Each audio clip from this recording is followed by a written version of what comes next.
It turns out that the Great Pyramid of Giza is even more advanced than we thought. It can handle earthquakes with magnitudes of at least 6.8, and that's a big one. During powerful quakes, while nearby buildings were collapsing to the ground in ruins, the pyramid just absorbed the shaking and stayed standing. Was there a secret mechanism that helped it? More than 4,500 years ago, ancient Egyptians built one of the heaviest structures in human history, the Great Pyramid of Giza. Pharaoh Khufu ordered its construction around 2500 BCE, and it took about 26 years to finish. Workers dragged and stacked more than 2.3 million stone blocks, and some of them weighed several tons each. The finished pyramid was about 480 feet tall.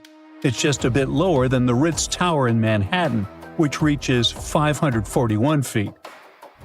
But that might not even be the most shocking part.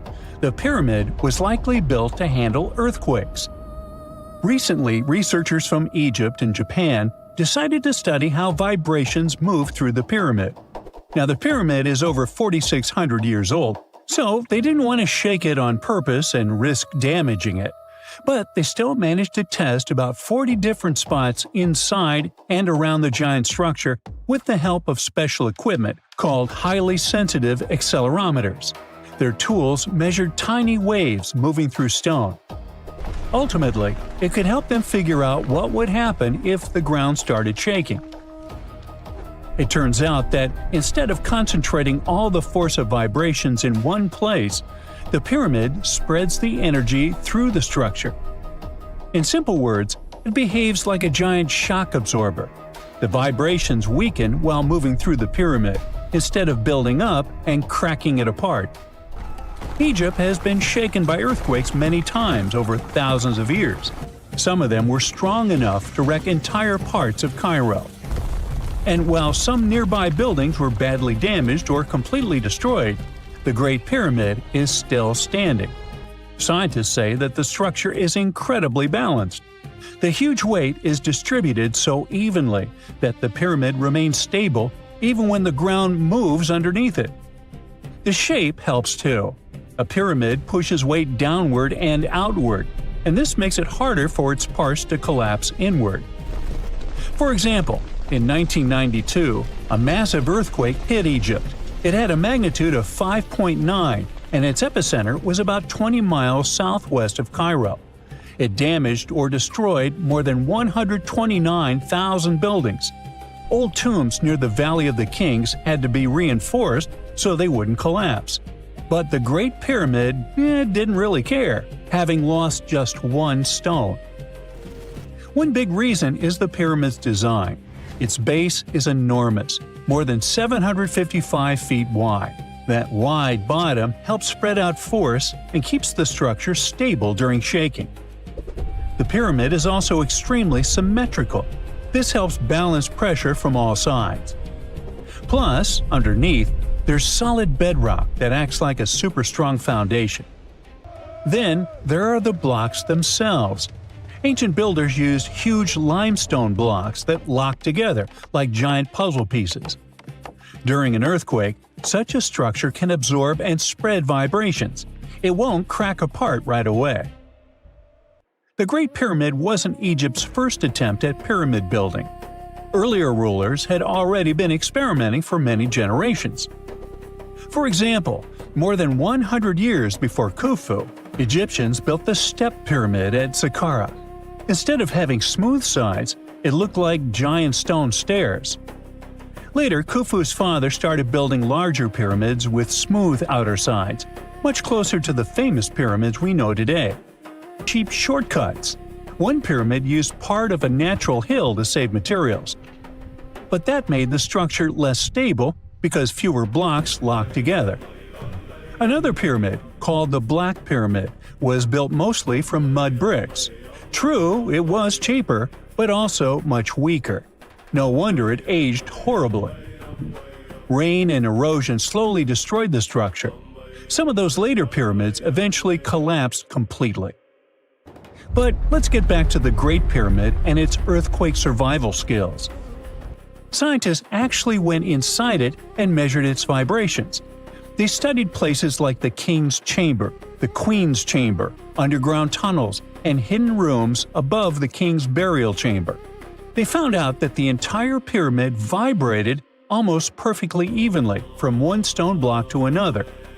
It means that the whole construction moves together as one giant object instead of shaking apart in different directions. And that's the most important thing during an earthquake. Now, the ground around the pyramid vibrates very differently, at a much lower frequency. So, when the earth shakes, the pyramid doesn't fully sync up with those dangerous vibrations. And that helps reduce the force moving through the structure. Imagine pushing someone on a swing. If your timing matches the swing, it goes higher and higher. But if the timing is off, the movement weakens.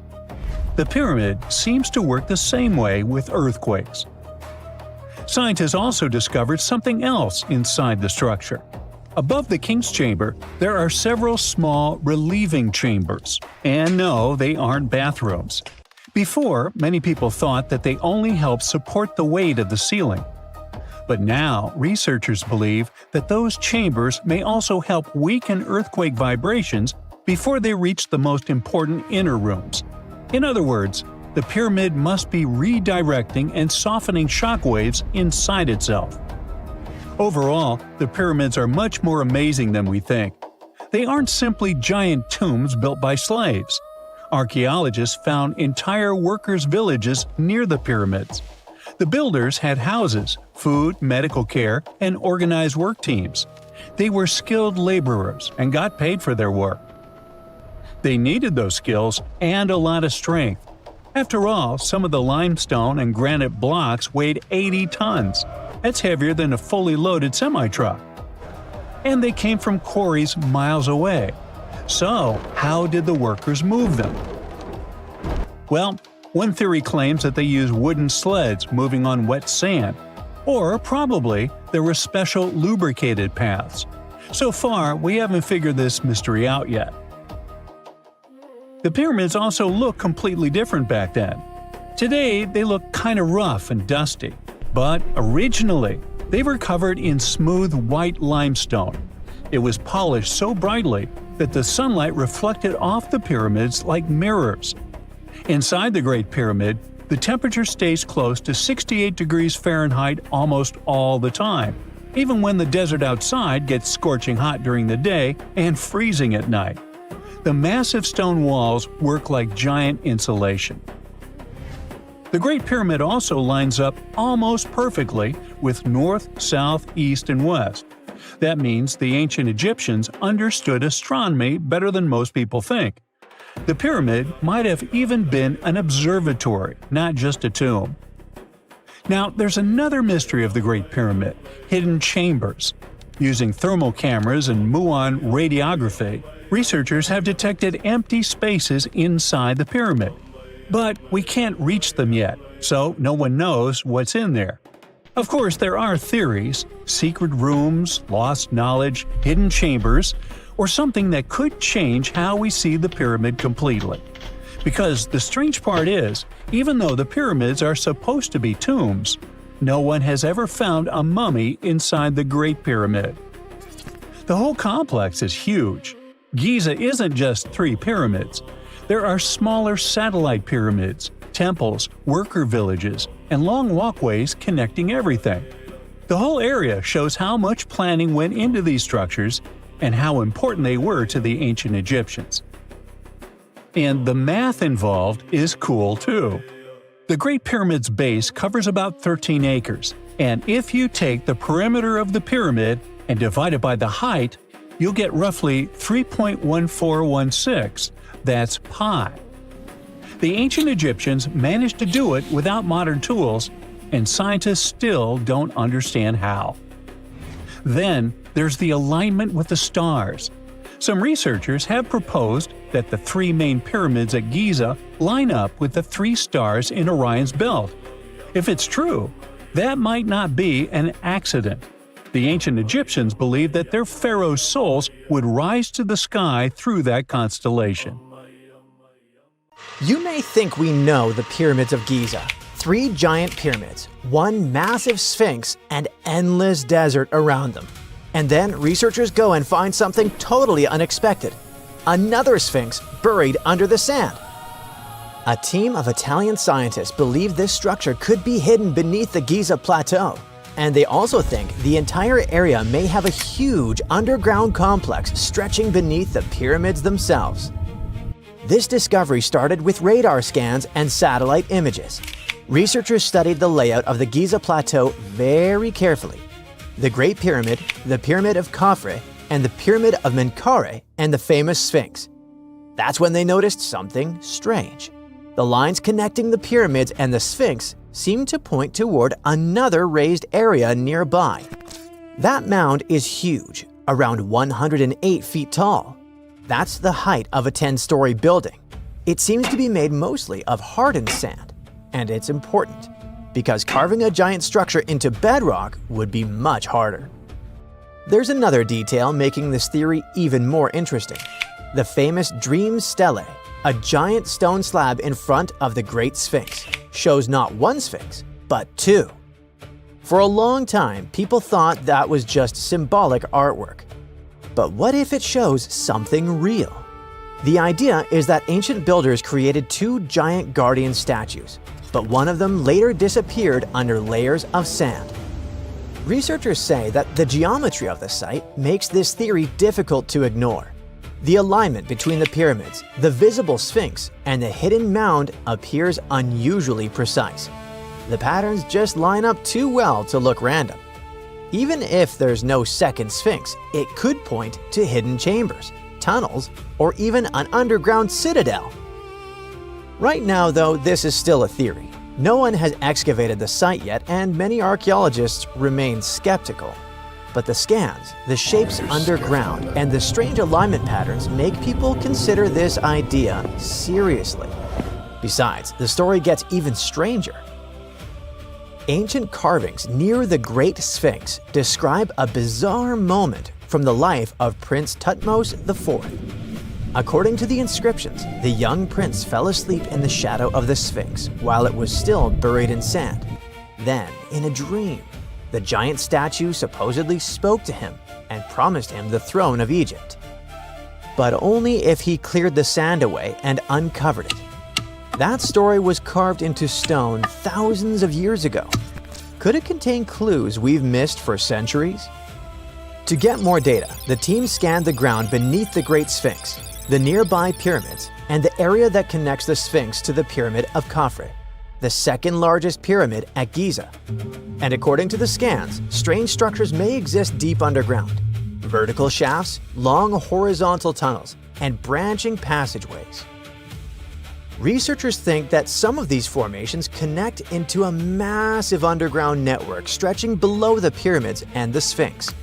The coolest thing is that the underground patterns seem to be symmetrical. The hidden structures beneath the area mirror each other almost perfectly. That symmetry is one of the main reasons the researchers think this isn't some random geology. The theory itself didn't appear out of nowhere either. More than 10 years ago, Egyptologist Bassam el-Shamma also suggested that once a second Sphinx could have existed.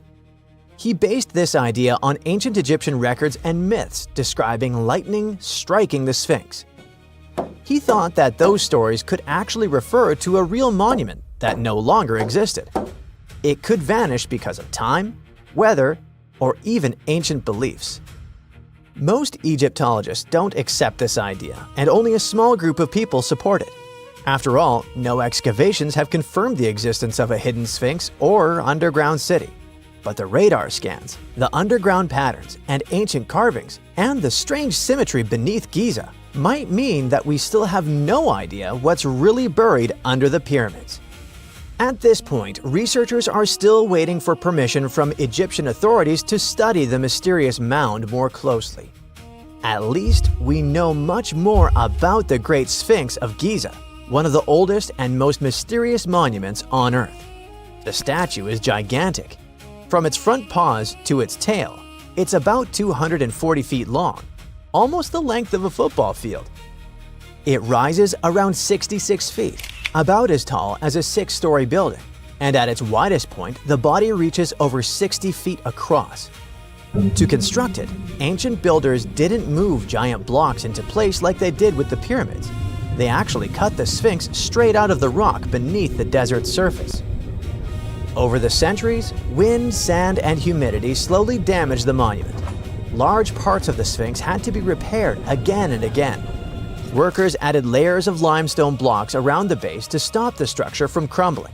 And then there's the missing nose, probably the most famous mystery. A lot of people believe Napoleon's soldiers blasted it off with cannons during the French campaign in Egypt, but that story isn't true. Drawings from before Napoleon even arrived already show the Sphinx without its nose. Interestingly, researchers who studied the face found marks suggesting someone deliberately broke the nose off with the help of such tools as rods or chisels. But nobody knows exactly who did it or why. Now, most people call the statue the Sphinx, but technically, that's not even correct. The creature from Greek mythology had the body of a lion, the head of a woman, and wings. But the one in Egypt looks different. It has a lion's body, a human head, and no wings at all. So technically, it belongs to a totally different category. Even its name changed over time. Ancient Egyptians didn't originally call it the Great Sphinx. Thousands of years ago, people linked it to powerful deities connected to the sun and the horizon. Later civilizations gave it completely different names, so the monument kept changing identities with time. Nobody truly knows who built it. A lot of experts believe Pharaoh Khafre ordered its construction around 2500 BCE because his pyramid and temples are nearby. Plus, the face of the Sphinx looks similar to the statues of him. But there's a problem. No inscription directly says he built it, so other researchers think someone else created it. Plus, archaeologists have found something else that makes the story even stranger. Near the Sphinx, they've uncovered abandoned tools, stone blocks, and even unfinished meals left behind by workers. It looked like people suddenly stopped working and walked away in a hurry. The workers themselves weren't starving slaves like many people imagine. Excavations showed they ate high-quality meat, beef, sheep, and goat. That kind of food was expensive in ancient Egypt, so the workers were likely skilled laborers with an important status. The Sphinx also looked completely different back then. Today, it has this faded sandy color, but thousands of years ago, it may have been covered in bright paint. Researchers found traces of red on its face and hints of blue and yellow on its headdress. Sadly, even restoration works may cause damage.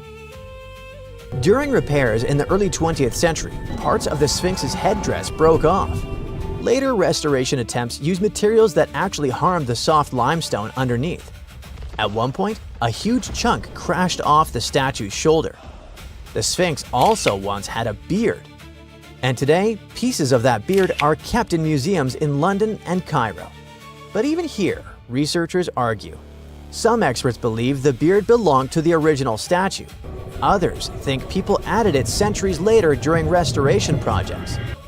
Despite its terrifying appearance, the Egyptian version of the Sphinx was actually seen as a protector. The evil, dangerous version most people know comes mainly from Greek mythology. Ancient Egyptians viewed their Sphinx very differently. To them, it represented power, protection, and divine authority.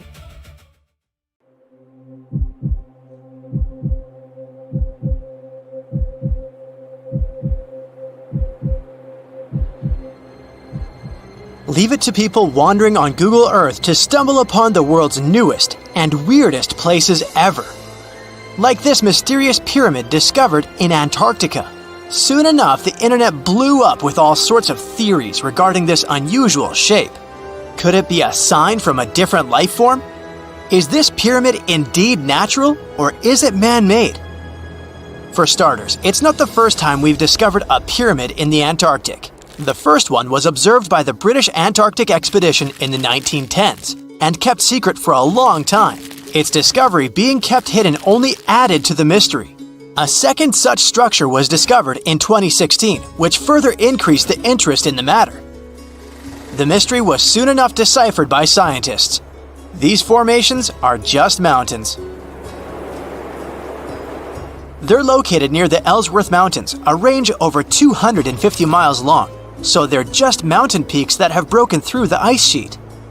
As for their particular shape, it's just a coincidence. Pyramids are found throughout nature. The Matterhorn in the Alps and Mount Ballenstinder in Iceland, for example, are quite similar in terms of shape. As for the official name of these peaks, they're called nunataks, or peaks of rock peeking through a glacier or an ice sheet. Antarctica has way more incredible features, like the fact that it's home of 60 to 90% of the world's fresh water. That's because its ice sheet is the biggest on our planet, stretching across 5.4 million square miles. I'll spare you the calculations, but that leaves only 1% of the continent ice-free. Antarctica's ice reaches 2.7 miles thick at its deepest point, meaning half the height of Mount Everest. Should it ever melt completely, our sea levels would rise to roughly 200 feet. It wasn't always this cold, though. At some point in our planet's history, Antarctica had some average temperatures as the city of Melbourne has today. It took a lot of research, but scientists figured out that Antarctica's temperatures could have reached up to 62.6 degrees Fahrenheit. Sure, that was 40 to 50 million years ago, but if you think about it, it was at the same time when dinosaurs roamed our Earth. Time is also different on this icy continent. All the lines of longitude that help us calculate different time zones merge into a single point at the South Pole. Here, there are 6 months of daylight in the summer, followed by 6 months of complete darkness during the colder season. So, scientists working here stay, on average, in the same time zone they've come from.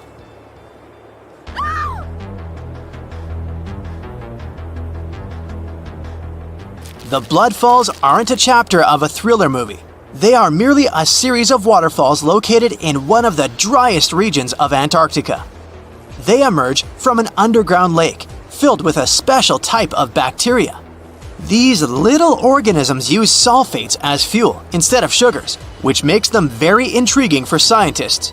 The water contained in this lake is so full of iron that it basically just rusts when it meets air. So, the reddish color of the waterfall also gives it its trademark name. The megalodon was the largest predator ever known in our planet's history. In terms of its location, the megalodon lived practically in all waters on our globe, except near the poles.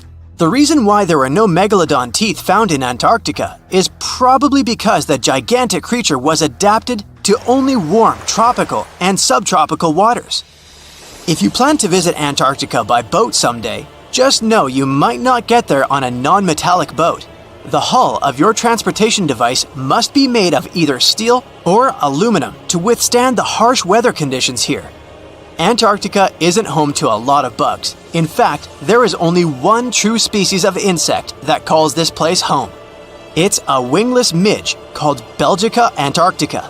This fly is so tiny that it only reaches 0.08 to 0.23 inches long, but it's still the Antarctic's largest terrestrial animal. A lot of Antarctic fish also come with an antifreeze substance in their blood. They don't necessarily need it for protection against the cold temperature, but mostly against touching ice. These antifreezes are made up of large glycoprotein molecules. They surround any small ice crystals that may form, making sure they don't spread through the animal's tissues, which could cause a lot of damage. They also create a sort of small pillow blocking the sharp ice crystals, so they're less likely to cause any pain. It also doesn't rain a lot here on this icy continent, but one amazing meteorological quirk of Antarctica is that it's full of diamond dust.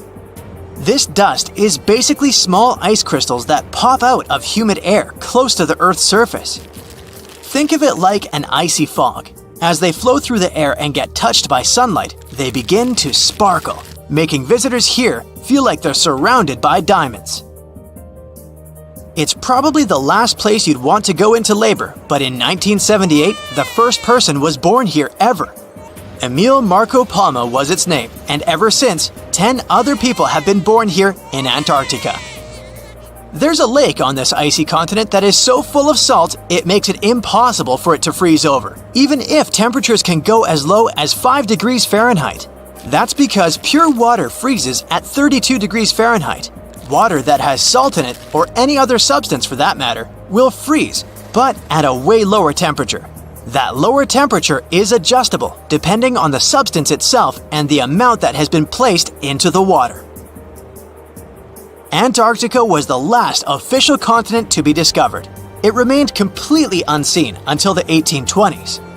But it took another 20 years to confirm it was actually a continent and not just a group of icy islands. Just because it's really cold here doesn't mean you can't go on a date here. One December night, an American scientist that was posted in Antarctica logged into a dating app simply out of curiosity. He was certain no other profiles would show up, but to his surprise, he found someone soon enough. Another researcher who was stationed just 45 minutes away, by helicopter of course. They eventually got together and went on the first date in Antarctica ever recorded.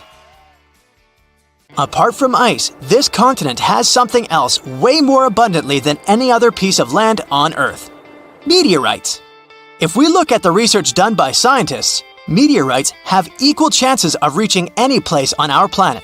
However, once they go through our atmosphere, the situation is a bit more complex. That's because different climates on our planet, like the humid ones found near the jungle, have a lot of moisture and oxygen, which will corrode most meteorites.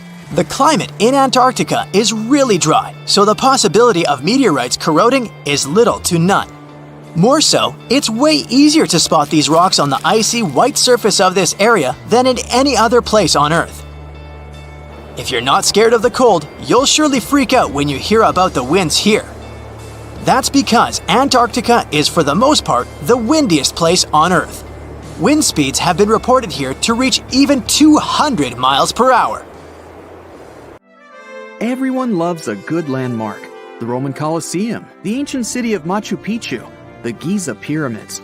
But have you ever wondered how it once looked? Way back in the days when they were built?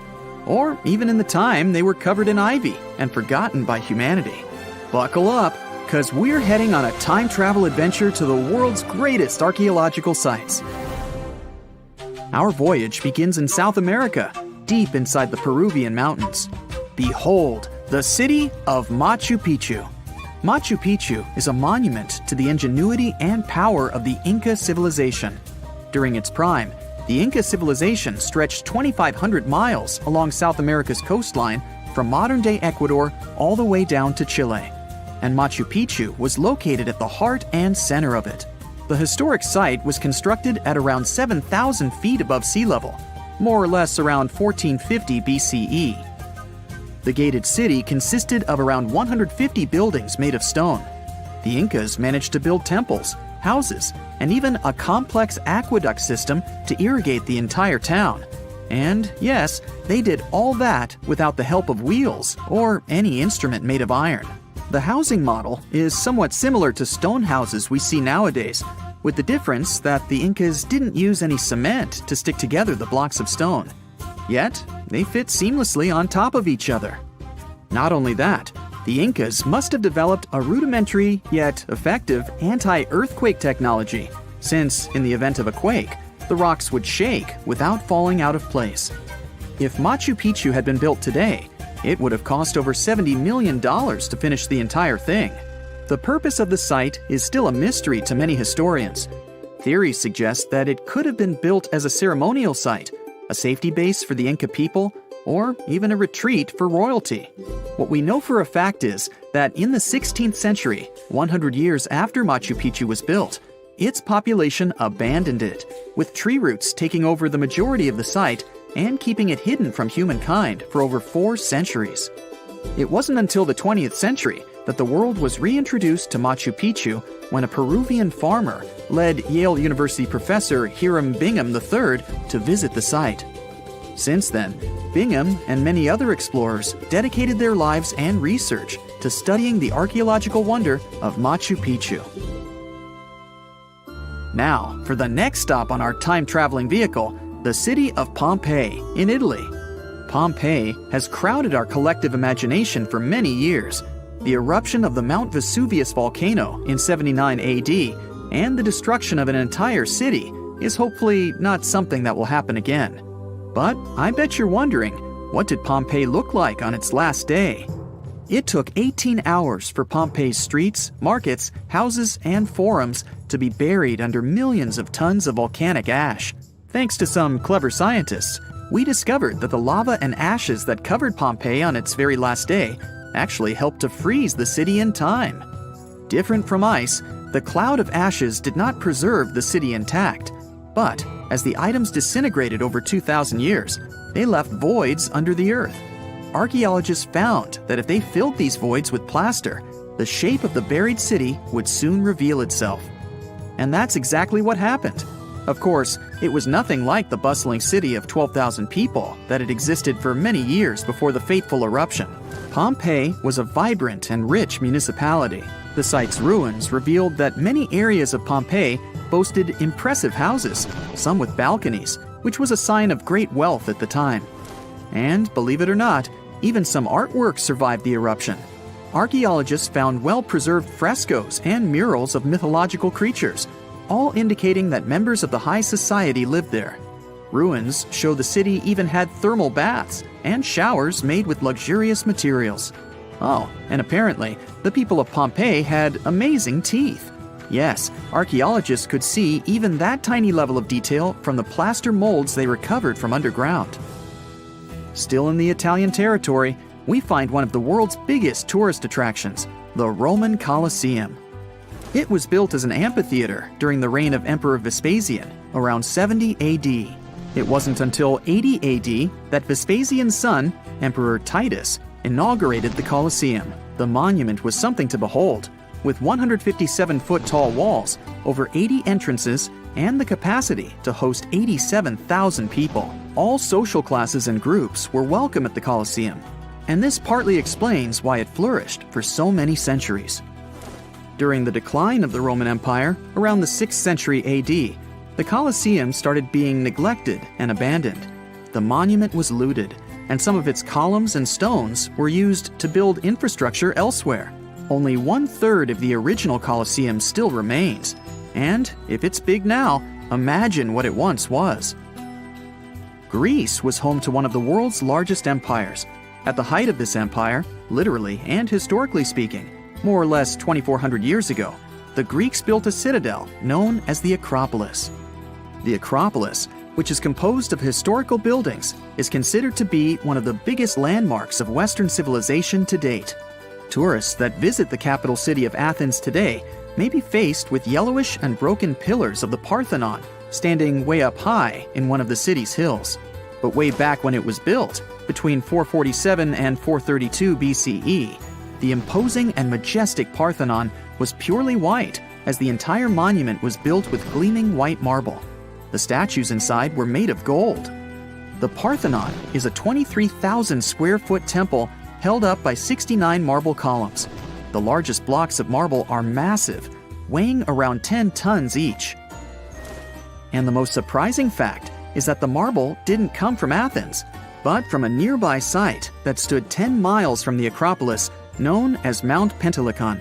Historians intrigued by where the primary material for building the Acropolis came from found tiny and big blocks of marble all scattered around the floor of Mount Pentelicon.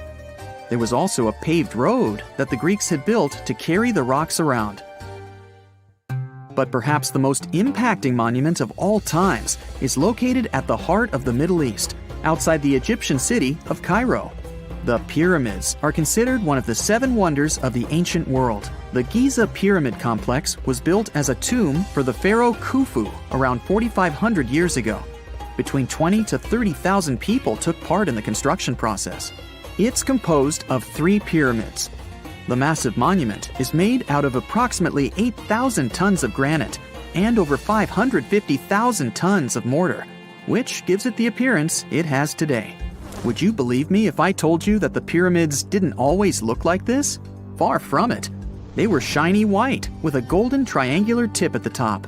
This is because the Egyptians used over 6 million tons of limestone to cover the entire rocky, step-like structure. all so that they could gleam white under the unforgiving sunlight of Egyptian skies. The Pyramid of Khufu remained the tallest structure on Earth made by humans for over 3,800 years. It was the only 8-sided pyramid in Egypt and was believed to align with Orion's belt. It's considered to be the most aligned construction facing north. In 1979, it was inscribed on the UNESCO World Heritage List. Let's head on down to the Indian city of Agra to quickly visit the Taj Mahal. You may know it as the Taj, but it can also be called by its more endearing name, a teardrop in the cheek of time. The Taj took over 22 years to build and was commissioned in 1632 by Mughal Emperor Shah Jahan as a declaration of love for his third and favorite wife, Mumtaz Mahal. It was made with ivory white marble, and amazingly, due to tight conservation, it still remains very similar to what it was when it was built. I think all this talk of landmarks got me thirsty for some traveling. What about you? Tell us in the comments below if you've ever visited some of these sites, or which interesting landmarks you'd add to this video. Strange and amazing items are discovered often, but figuring out what our ancestors were up to is pretty tough. Especially when all you have are just some rusty cups and cave drawings. It's no surprise that even the experts in lab coats sometimes make mistakes. But it's not just about dusty plates and huge stones. Sometimes there's even humans with large heads. So grab your digging tools and let's travel back to ancient times to explore incredible societies that even scientists can't fully explain. Sardinia may look idyllic now, but I'm not gonna lie, I wouldn't fancy visiting it 3,000 years ago. Rumor has it, terrible giants roamed around this island back then. People even talk about finding human skeletons over 13 feet tall there, although nobody's ever shown anything to prove it. But the stories will make you wonder because some weird stuff has definitely happened. In 1974, over 5,000 pieces of broken stone artifacts were found in a part of the island called Monte Prama, but instead of being displayed in a museum, they were locked up in an underground vault for about 30 years. Sounds a bit suspicious, doesn't it? When they were finally displaced in 2005, scientists put the pieces together to find statues of 38 giant men standing 8 feet tall. Not quite as tall as the legendary skeletons, but still pretty huge. It's thought these statues were made by the Nuragic people, who lived on the island a long time ago. Besides giant statues, they also built over 8,000 massive stone buildings. Perhaps Nuragic weren't giants themselves, but they definitely liked their things big. I do too. I like a big number of likes on our videos. That'd be pretty great. Thank you if you liked this and subscribed. Now back to the video. You and I are pretty smart, but we might not be the smartest humans ever. Actually, we might not even be the smartest species. Since 1913, some skull fossils found in South Africa have hinted at a possibly smarter contender called Boskop Man. This human-like species might have lived as recently as 10,000 years ago.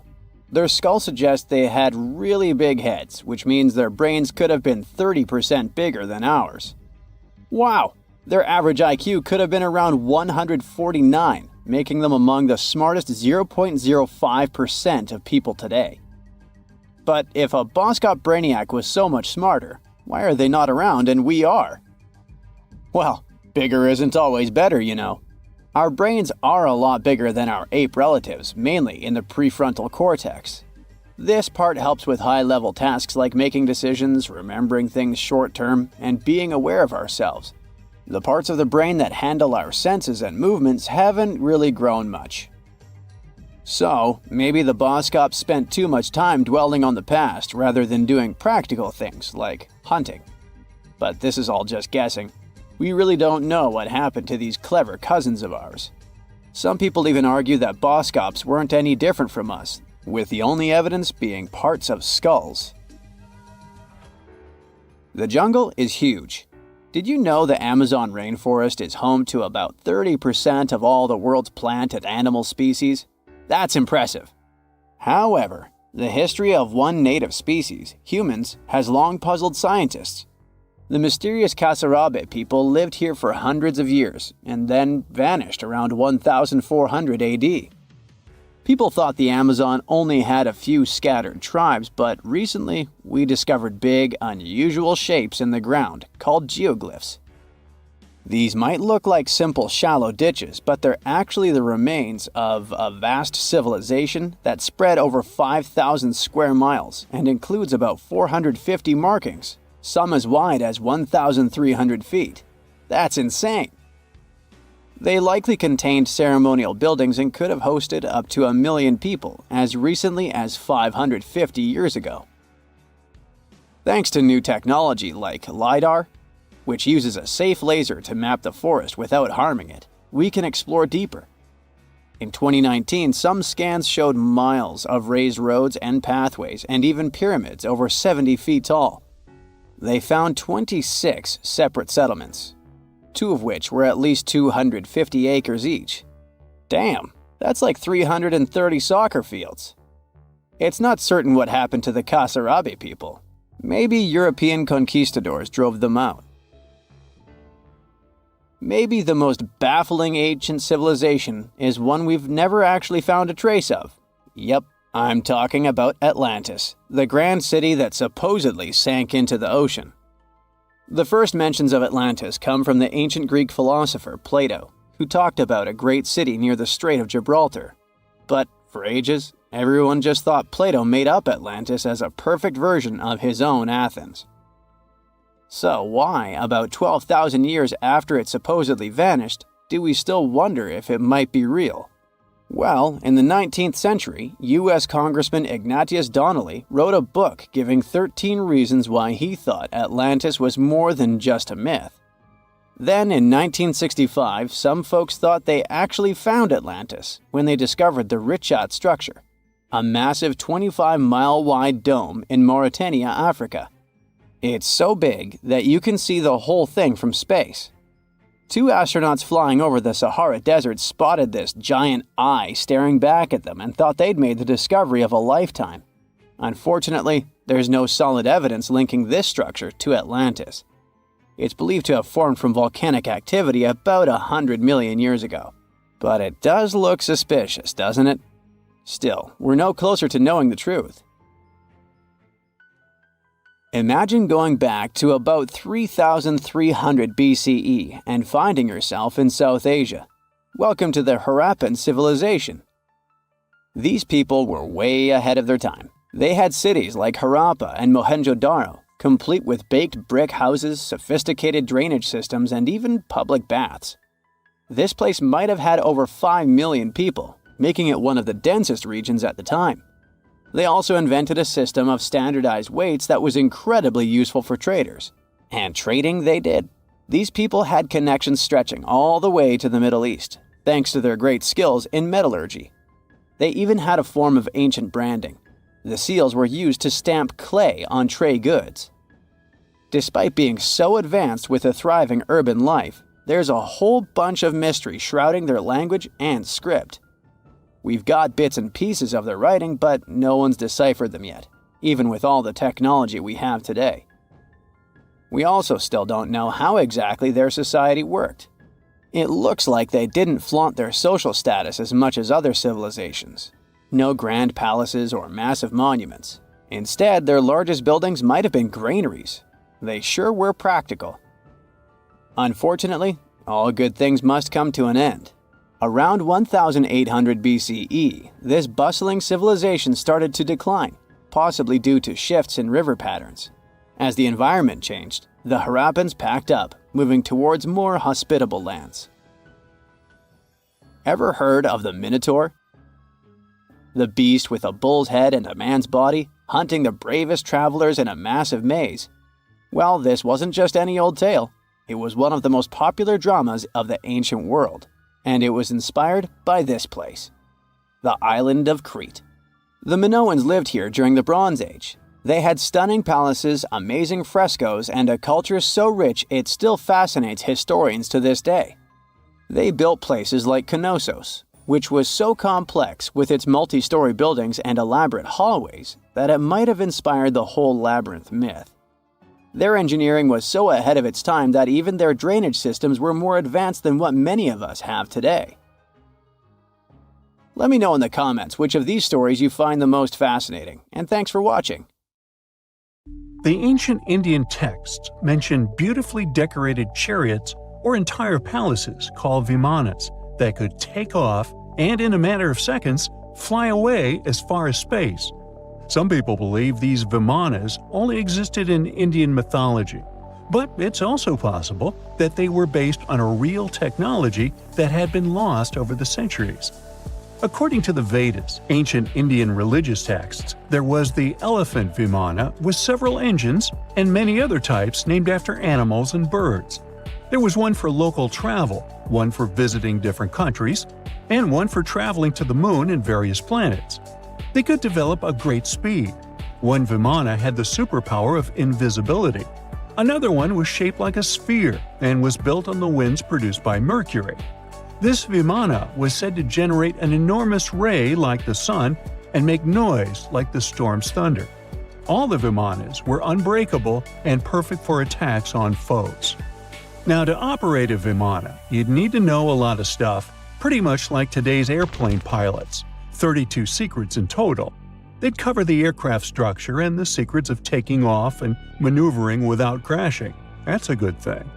The pilot was also expected to know how to be seen and unseen, how to be hidden, how to be quick, how to manage contractions and expansion, and many other tricks. To hide the flying machine from foes, the pilot was instructed to move to the 8th atmospheric layer above the Earth and use the power of dark solar rays. This instruction might sound a bit weird, but there were others, more realistic ones, which still make sense in modern aeronautics. There are sections of ancient texts on the vimanas that focus on details like flight paths, pilot training, navigation, and even suitable clothes for pilots and recommended food for long flights. There was also a lot of technical detail about the use of heat-absorbing metals, the metals utilized, and melting points. The supporters of the theory that the vimanas were more than just myths are sure that the ancient Indians would unlikely go into all these details just for a beautiful story. So, the flying palaces might have been real and way ahead of their time, like many other great Indian inventions. Back in the 6th century BCE, an Indian physician named Sushruta basically wrote the original guide to medicine and surgery. They even called him the father of surgery for his work. Sushruta laid down the details on hundreds of medicinal plants and described complex surgical procedures. He gave instructions on nose reconstructions and skin transplants from one part of the body to another. The original method of rhinoplasty, which involved taking a piece of skin from the forehead to reconstruct the nose, is still used today. But back then, it had a slightly different purpose than surprising your followers on social media. Those nose jobs helped out folks who had lost their noses as punishment for crimes or in fights. Now, you gotta thank an ancient Indian math prodigy for the invention of zero. It might not seem like a big deal, but without it, we would have no binary system and no computers. People before the 5th century CE were only thinking about some sort of a sign to indicate nothing. The invention made addition, subtraction, and other mathematical operations a whole lot easier. You can see the oldest zero in existence carved in the wall of a temple in Gwalior, India. The Indus Valley Civilization was using rulers in 1500 BCE and earlier. Made from ivory, these rulers were found during excavations in what is present-day Pakistan and northwestern India. They were widely used in architecture with amazing accuracy. They had units corresponding to slightly over 1 inch that were marked with precise subdivisions within 5/1000ths of an inch. The next invention is more of a concept than a physical item. Standardization is all about setting the rules based on a bunch of people, things, or interests. One of its cool applications that we've all gotten used to is standard weights. Whether you're using pounds or kilograms, you need these universal measurements for weight, right? For this, we owe a big shout-out to the merchants from the Indus Valley Civilization who lived around 4,000 years ago. They were measuring everything from food grains to fancy luxury goods using these standardized weights. And their weights had decimal and binary mathematical systems going on. They didn't have high-tech gear, but they pulled off some serious precision using complex calculations and even sand for construction. Their art of standardization made its way to Persia and Central Asia, basically becoming the global weight-watching standard. So if yoga is your go-to exercise, you definitely have a personal reason to appreciate the ancient Indian geniuses. Over 5,000 years ago, during the rule of the Indus-Sarasvati civilization in northern India, yoga was first mentioned in the Vedas. Yoga was refined and shaped over the centuries until it grew into a massive teaching with over 200 sacred writings dedicated to this way of obtaining enlightenment. At the beginning of the current era, yoga got a new trajectory thanks to a Hindu writer who laid down a system of yoga in his text, the Yoga Sutras. It became a whole-body rejuvenation, a life-extending practice with poses that you are still doing on the mat today. Yoga has reached the Western world only in the 19th century, and it caught on like wildfire. Chess, the all-time top game for intellectuals, is also an Indian invention. Its ancestor was called Chaturanga, and it was a strategic board game that started gaining popularity around 3,000 years before the current era. This early Indian version of chess was played by 4 people, not 2, and had 64 squares. Each player had 8 pieces, ranging from pawns to kings, bishops to knights, and there was no standard 6-faced dice. They rolled with an oblong one. Players facing off were actually allies, forming 2 teams based on the direction they sat. Chess, that we know and love today, was first mentioned in ancient Indian literature in a legend. It said that the wife of a villain called Ravana had invented the game to amuse him. Now, the word shampoo comes from the Hindi word, which means to soothe or knead. The substance was invented in India in 1762 and was originally used for head massages, hence the name. The first shampoo was made of natural oils and herbs. British traders fell in love with the idea and brought it back with them to England. It took years for the original head massage oil to evolve into shampoo as we know it today, but it's still an Indian invention. Unlike the ancient Greeks, who wore animal skins, the Indians started cultivating cotton back in the 5th and 4th centuries before the current era. They used cotton threads to produce fabrics that soon became a huge hit in the Mediterranean and beyond. Jute and wool also have their origins in India. Cashmere, the finest and most exclusive type of wool, actually comes from the Kashmir region of India. Buttons that sit proudly on that cashmere cardigan of yours also have ancient Indian origins. Some 5,000 years ago, the Indus Valley civilization started cutting seashells into geometric shapes with tiny holes in them. First, they were just decorations, but then people started using them to fasten clothes. Now, when you think about radio communication pioneers, Marconi's name usually steals the spotlight. He got a Nobel Prize in Physics in 1909 for his groundbreaking radio work. But there's an unsung hero in the radio waves game, and his name is Sir Jagdish Chandra Bose. He spilled the beans on radio communication way back in 1895. He shot an electromagnetic wave across 75 feet at the town hall in Calcutta, and it went through walls, rang a bell, and even set off some gunpowder. Marconi took a page from Bose's book, using his invention, the Mercury Coherer, as a blueprint for his own two-way radio. Bose didn't patent his genius creation, so he only got his credit a century later. You know, scientists make discoveries that change the world, but even they can face mysteries. Here are 10 things that have baffled scientists. Imagine that you constantly hear a low-frequency hum, and no one can trace its source.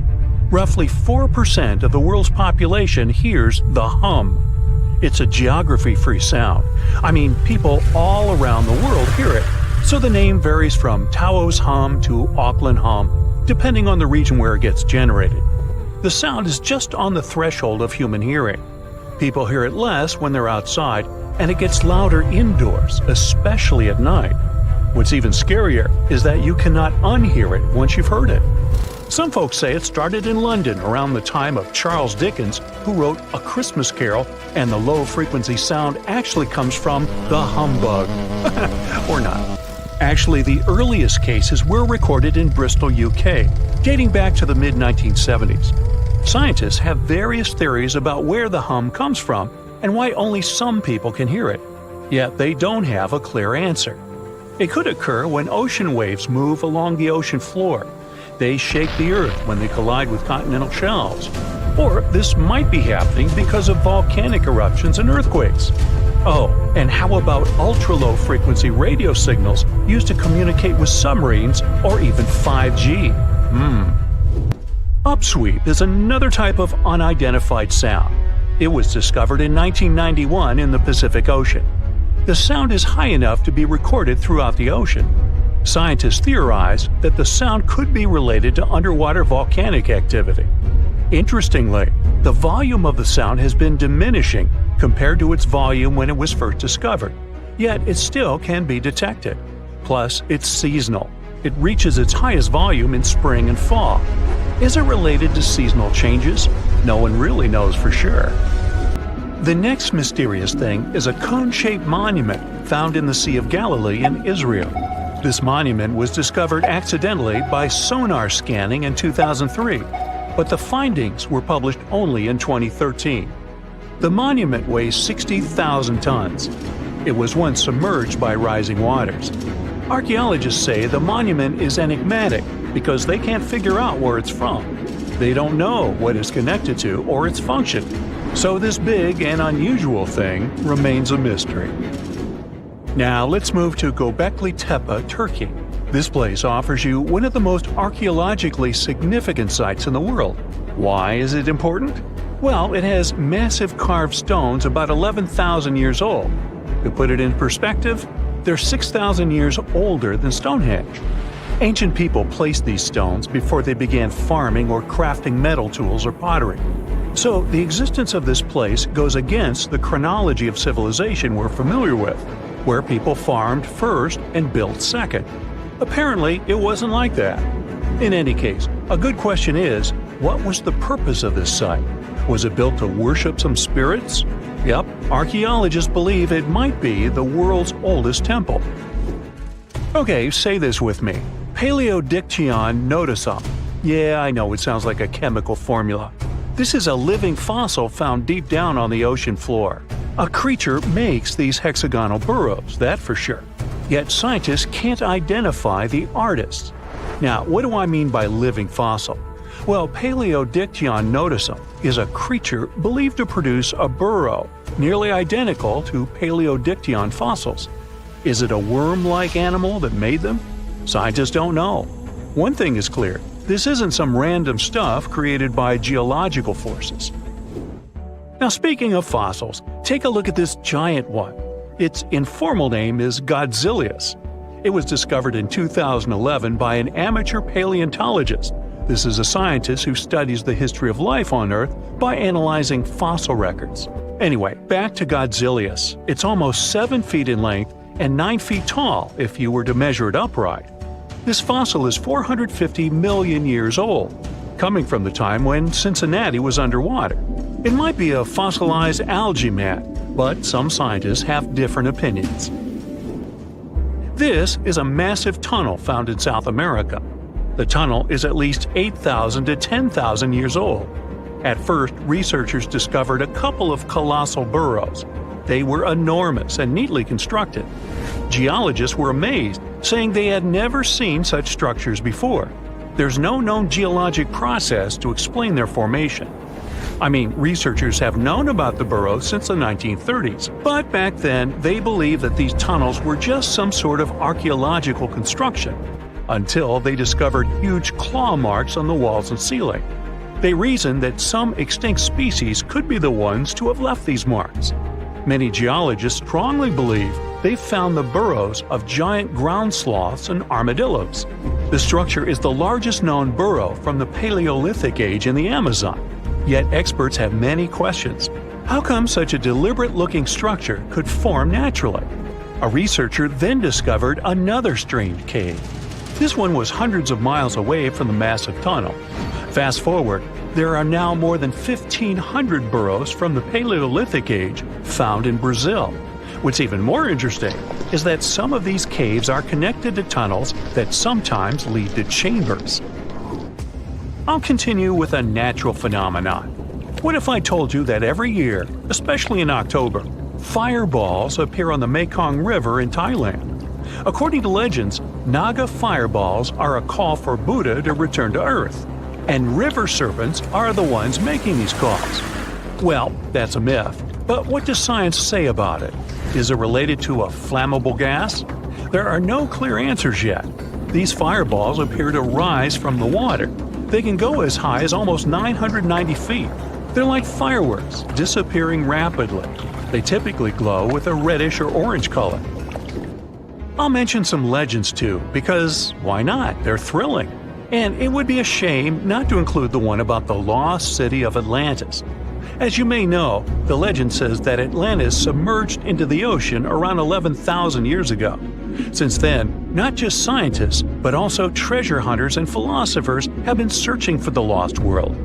Could Bimini Road be a trace? In 1968, a diver found strange stones off the coast of North Bimini Island in the Bahamas. The stones look human-made. It's like they were evenly spaced out and laid in an orderly row. It baffled scientists, but not for long. Carbon dating analysis of the blocks revealed that geological forces created the road naturally. There weren't any tool marks or signs indicating that the blocks had been stacked or something. The research is continuing, but yeah, scientists generally believe that the rocks were created by erosion. Well, I guess the time of Atlantis hasn't come yet. Okay, picture this. You're wandering on the beach, and you see dozens of octopuses walking past. In 2017, a group of people from Wales witnessed exactly this. Why did these creatures come out of the ocean? No one knows the answer. The group reported that they had seen 20 to 30 octopi crawling on the sand. The people looked for some signs of injury, but found nothing. They said that they had carried the animals back to the ocean. Interestingly, these creatures kept crawling onto the shore when people were asleep. Experts say that it's hard to be sure of the reason that pushed the animals to the beach without conducting a physical examination. They're still speculating about the reason behind this unusual and rare occurrence. Could it be overcrowding? Furthermore, the octopi were well armed. A separate study points out that the more fishers hunt large animals that feed on octopuses, the more the octopus population grows. Maybe that's why these creatures have to go farther to find food or shelter. But without proper research, these are only theories. There's a lot we don't know about space, too. So here's a bonus fact about the yellowish source of life in the solar system. Scientists have discovered a new type of wave inside the sun. These waves move in the opposite direction to the sun's rotation. Plus, they move super fast, so fast that it's beyond our understanding. Researchers have different theories about the function of the waves. If they figure out their role, this could give them additional insight into the processes happening inside the sun. And yes, the octopi were well armed. So how come the world is still talking about a statue that only existed for a mere 54 years over 2,000 years ago? What made this impressive ancient construction so remarkable that we're still discussing it? I'm talking about the Colossus of Rhodes, of course. It's considered to be one of the 7 wonders of the ancient world, along with the Great Pyramid of Giza or the Gardens of Babylon. There are a lot of mysteries surrounding this ancient statue, but let's look at some of the facts first, shall we? What we do know is that the local Rhodians decided to start a massive project once a Macedonian siege over their island was over. In other words, it was their way of honoring the higher powers for their victory. Using a lot of material left behind by the Macedonians, they started the construction of the Colossus, which is estimated to have taken about 12 years. Most contemporary descriptions of the sculpture agree that it stood about 105 feet tall. Now, just to compare, that's about the size of the Statue of Liberty today, which is 151 feet tall. It may not seem like a lot. I mean, Lady Liberty is currently ranked as the 52nd tallest statue in the world. The champion here would be the Statue of Unity in India, standing proud at an astonishing 597 feet. But for ancient times, that was quite an accomplishment. But is the similar height the only connection between the Colossus of Rhodes and the Statue of Liberty? Not really. We do know that they both also refer to Lady Liberty as the modern Colossus, since both statues were constructed as a symbol of liberation. There's even a plaque placed inside the pedestal of the New York statue, inscribed with the first verse of the sonnet, "The New Colossus," not like the brazen giant of Greek fame. To build this massive Colossus statue, they sure needed a lot of bronze. Some ancient records even recount that the construction required 27,000 to 29,000 pounds of bronze. Even for modern times, this is a lot, but back then, they even called it an operation that involved the bronze industry of the entire world. The man tasked with bringing the statue to life was Chares of Lindos, a local Greek sculptor. The whole construction took place from 294 to 282 BCE, but unfortunately, Chares never got to see the end result. We don't know for sure why that happened, but some records claim constructing the Colossus of Rhodes may have led him to complete bankruptcy, since he failed to accurately estimate the cost for the massive statue. Anyway, we still don't know for sure how it was possible to build a statue this big back in those days. They had none of the equipment we have today, like excavators or elevators. Some old records said that they had to invent a completely new, custom method to build it. It all happened on the location, put together piece by piece. They supposedly split the statue into many different sections, and the first one to be constructed was the feet. Once each section was done, huge mounds of earth were placed around it, so they could continue working on the next section above. However, these records were made more than 100 years after the Colossus was finished, so there's little we can say about the accuracy of this information. In all those 12 years, the local Greeks worked around the clock to build the Colossus of Rhodes. They started with a white marble base that they placed at the statue's feet. They then continued with some sort of an iron skeleton, to which they attached the bronze plates. Why did they choose bronze, though? Well, that was more for practical reasons, since bronze is stronger than iron and it can also sustain extreme weather conditions. More so, if you think about it, the statue was located pretty close to the sea, so the air surrounding it would have been pretty salty. That's why they needed to make it out of quite sturdy material. And what about the location? Well, that's something that has been up for debate for a long time. Researchers initially believed that the statue stood with each leg on either side of the Mandrake Harbor, one of many in the city of Rhodes, basically straddling its entrance. As imposing as that may sound, it was likely not the case. First of all, that would have meant the harbor would have to have been closed for the whole duration of the construction, which doesn't seem to match all the other records. More so, after the statue had fallen, it would have probably blocked the entirety of the harbor, which again doesn't seem to be mentioned anywhere. Most recent depictions say that it most likely stood either on the eastern side of the Mandrake Harbor or maybe even further inland. So, what happened to this impressive structure? Is there really nothing left of it to this day? And why did it survive for only 54 years, since it took so long to build and it was so important for locals?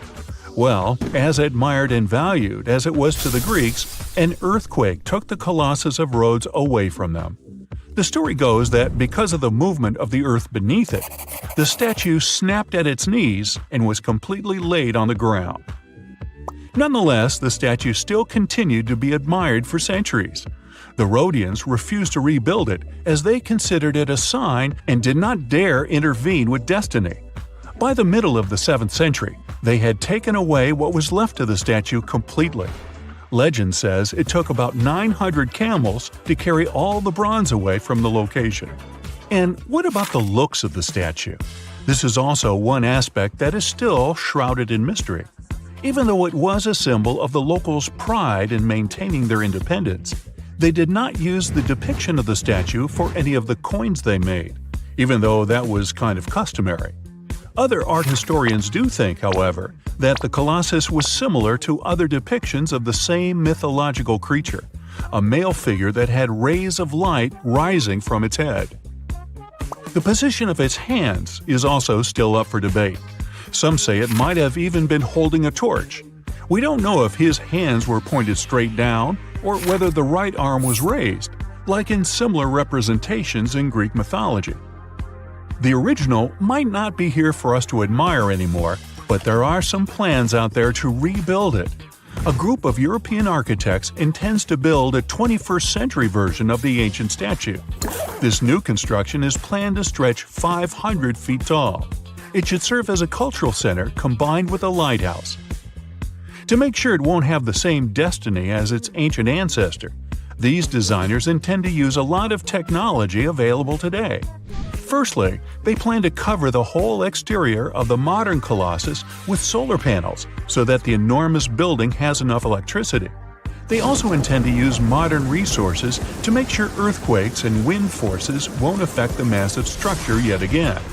To do that, they plan to build the statue as a tripod structure, made from its two legs and a third pillar of support, constructed from the sash draped over the statue's arm and touching the ground.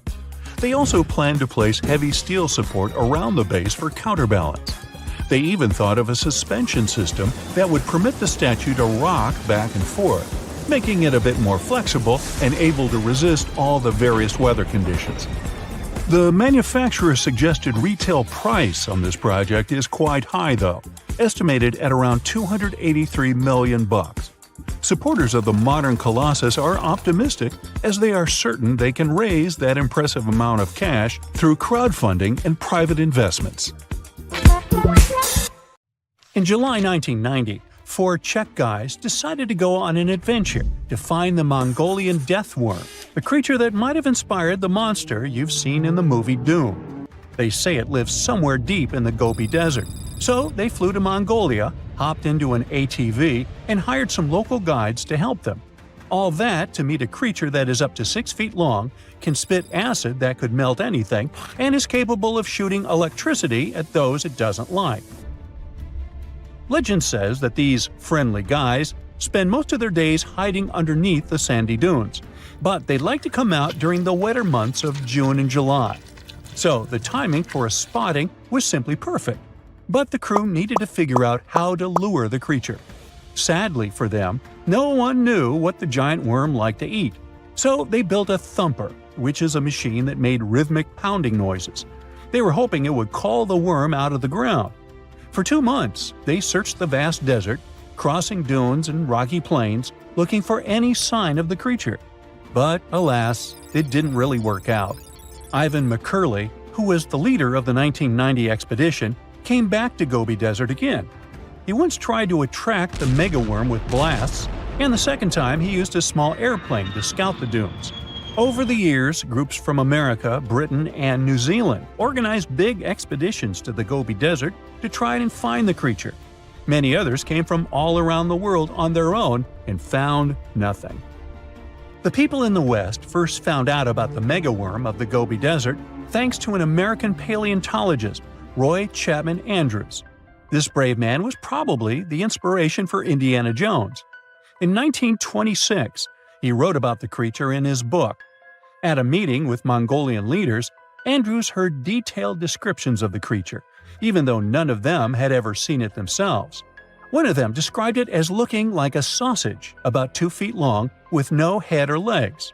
According to him, the worm was so venomous that just touching it could instantly take your life, and it lived in the loneliest parts of the Gobi Desert. Andrews didn't think the creature was real, but he shared these stories again in another book. In May 2005, 4 friends from Great Britain who searched for monsters professionally decided to try their luck. They made drawings of the worm and hired local people to hand out flyers all over the Gobi Desert. These flyers offered a reward to anyone who could give information about the worm or even bring them a specimen.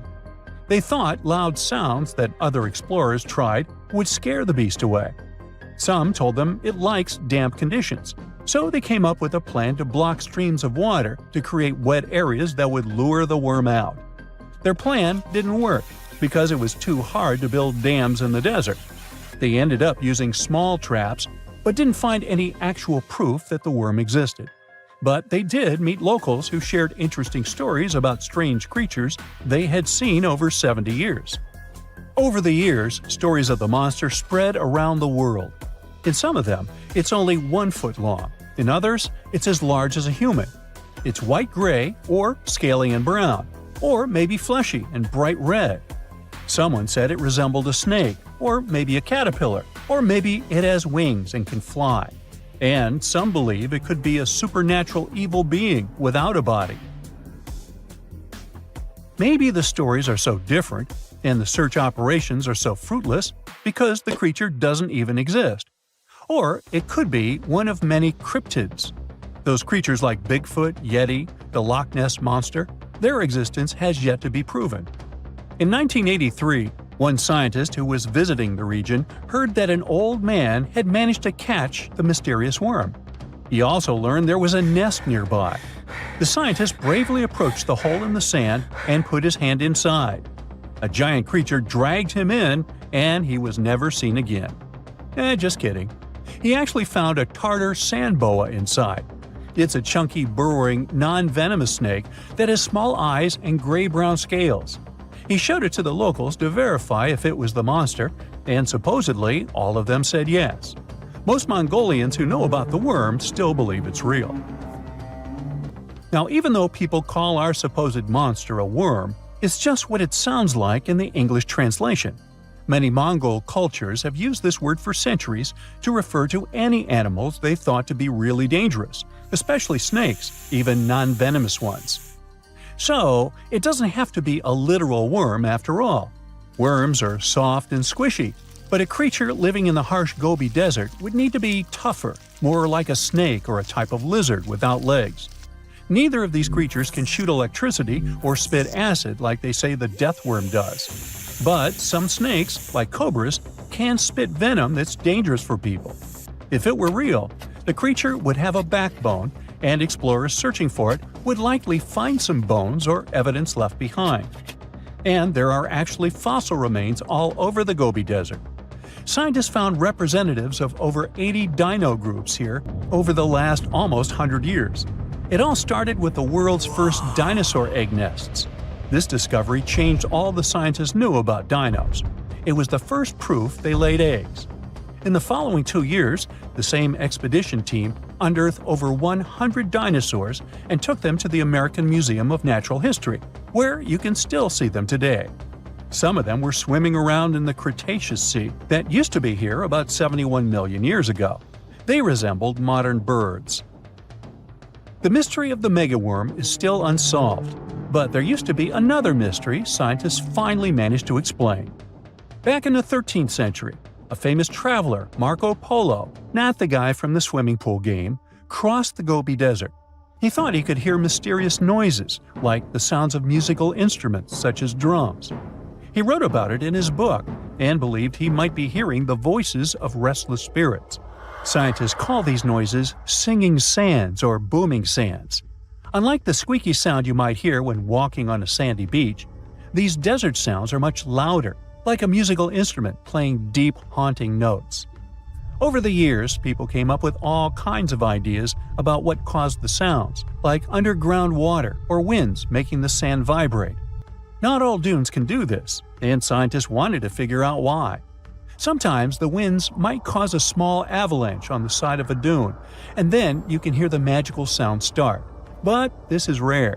So, to study it, scientists had to help the dunes sing.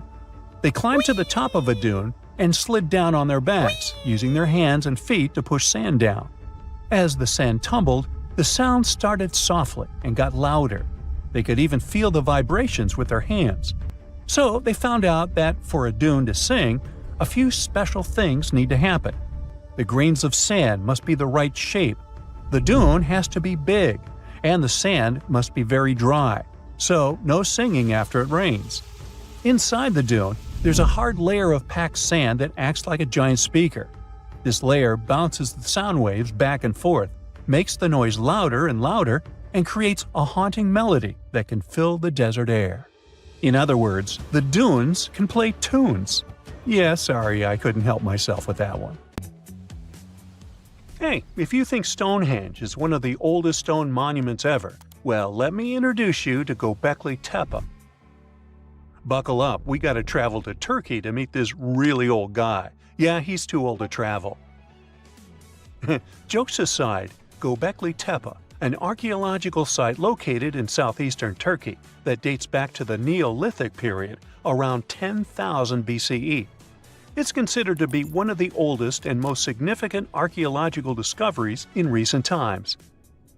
The site consists of a series of circular and rectangular structures made of stone pillars. Yeah, it does look like its younger brother Stonehenge. Some of those pillars are decorated with intricate carvings of animals and other symbols. Now, you maybe wonder, hey, why on earth did they make such a fascinating building? What was its purpose? Sorry, I got no answer for that. The purpose of the site is still unknown, but it is believed to have been a ceremonial center for the ancient people who lived in the area.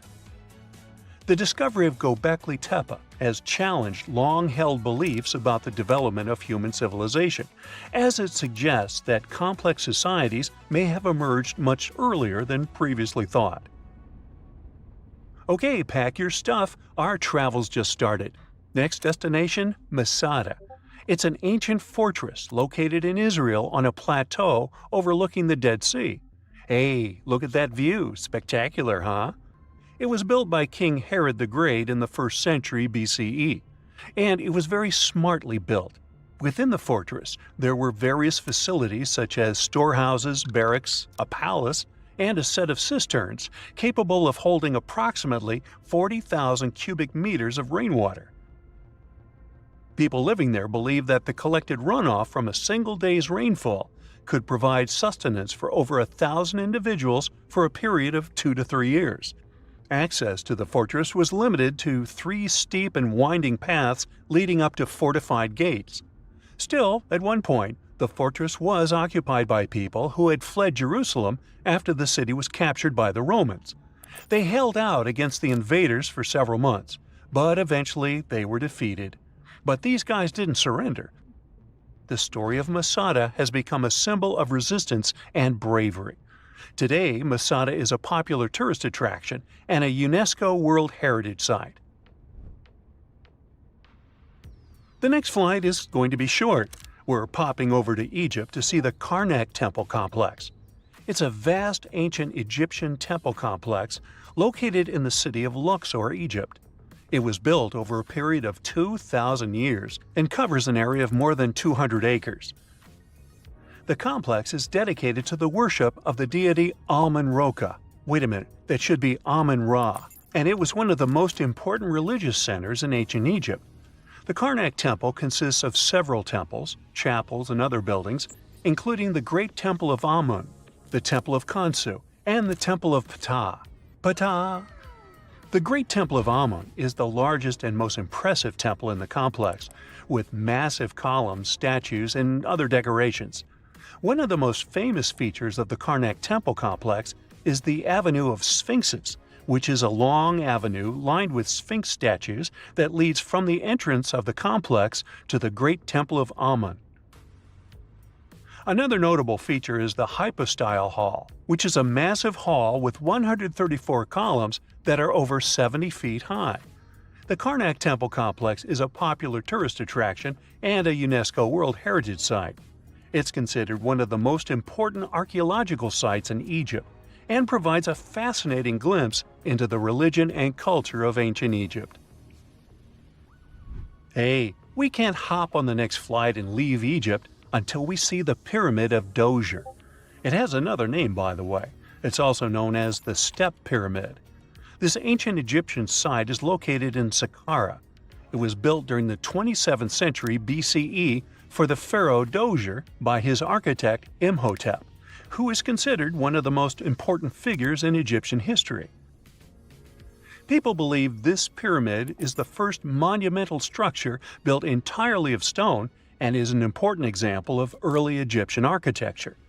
The pyramid originally stood at 203 feet tall and was surrounded by a complex of buildings and courtyards.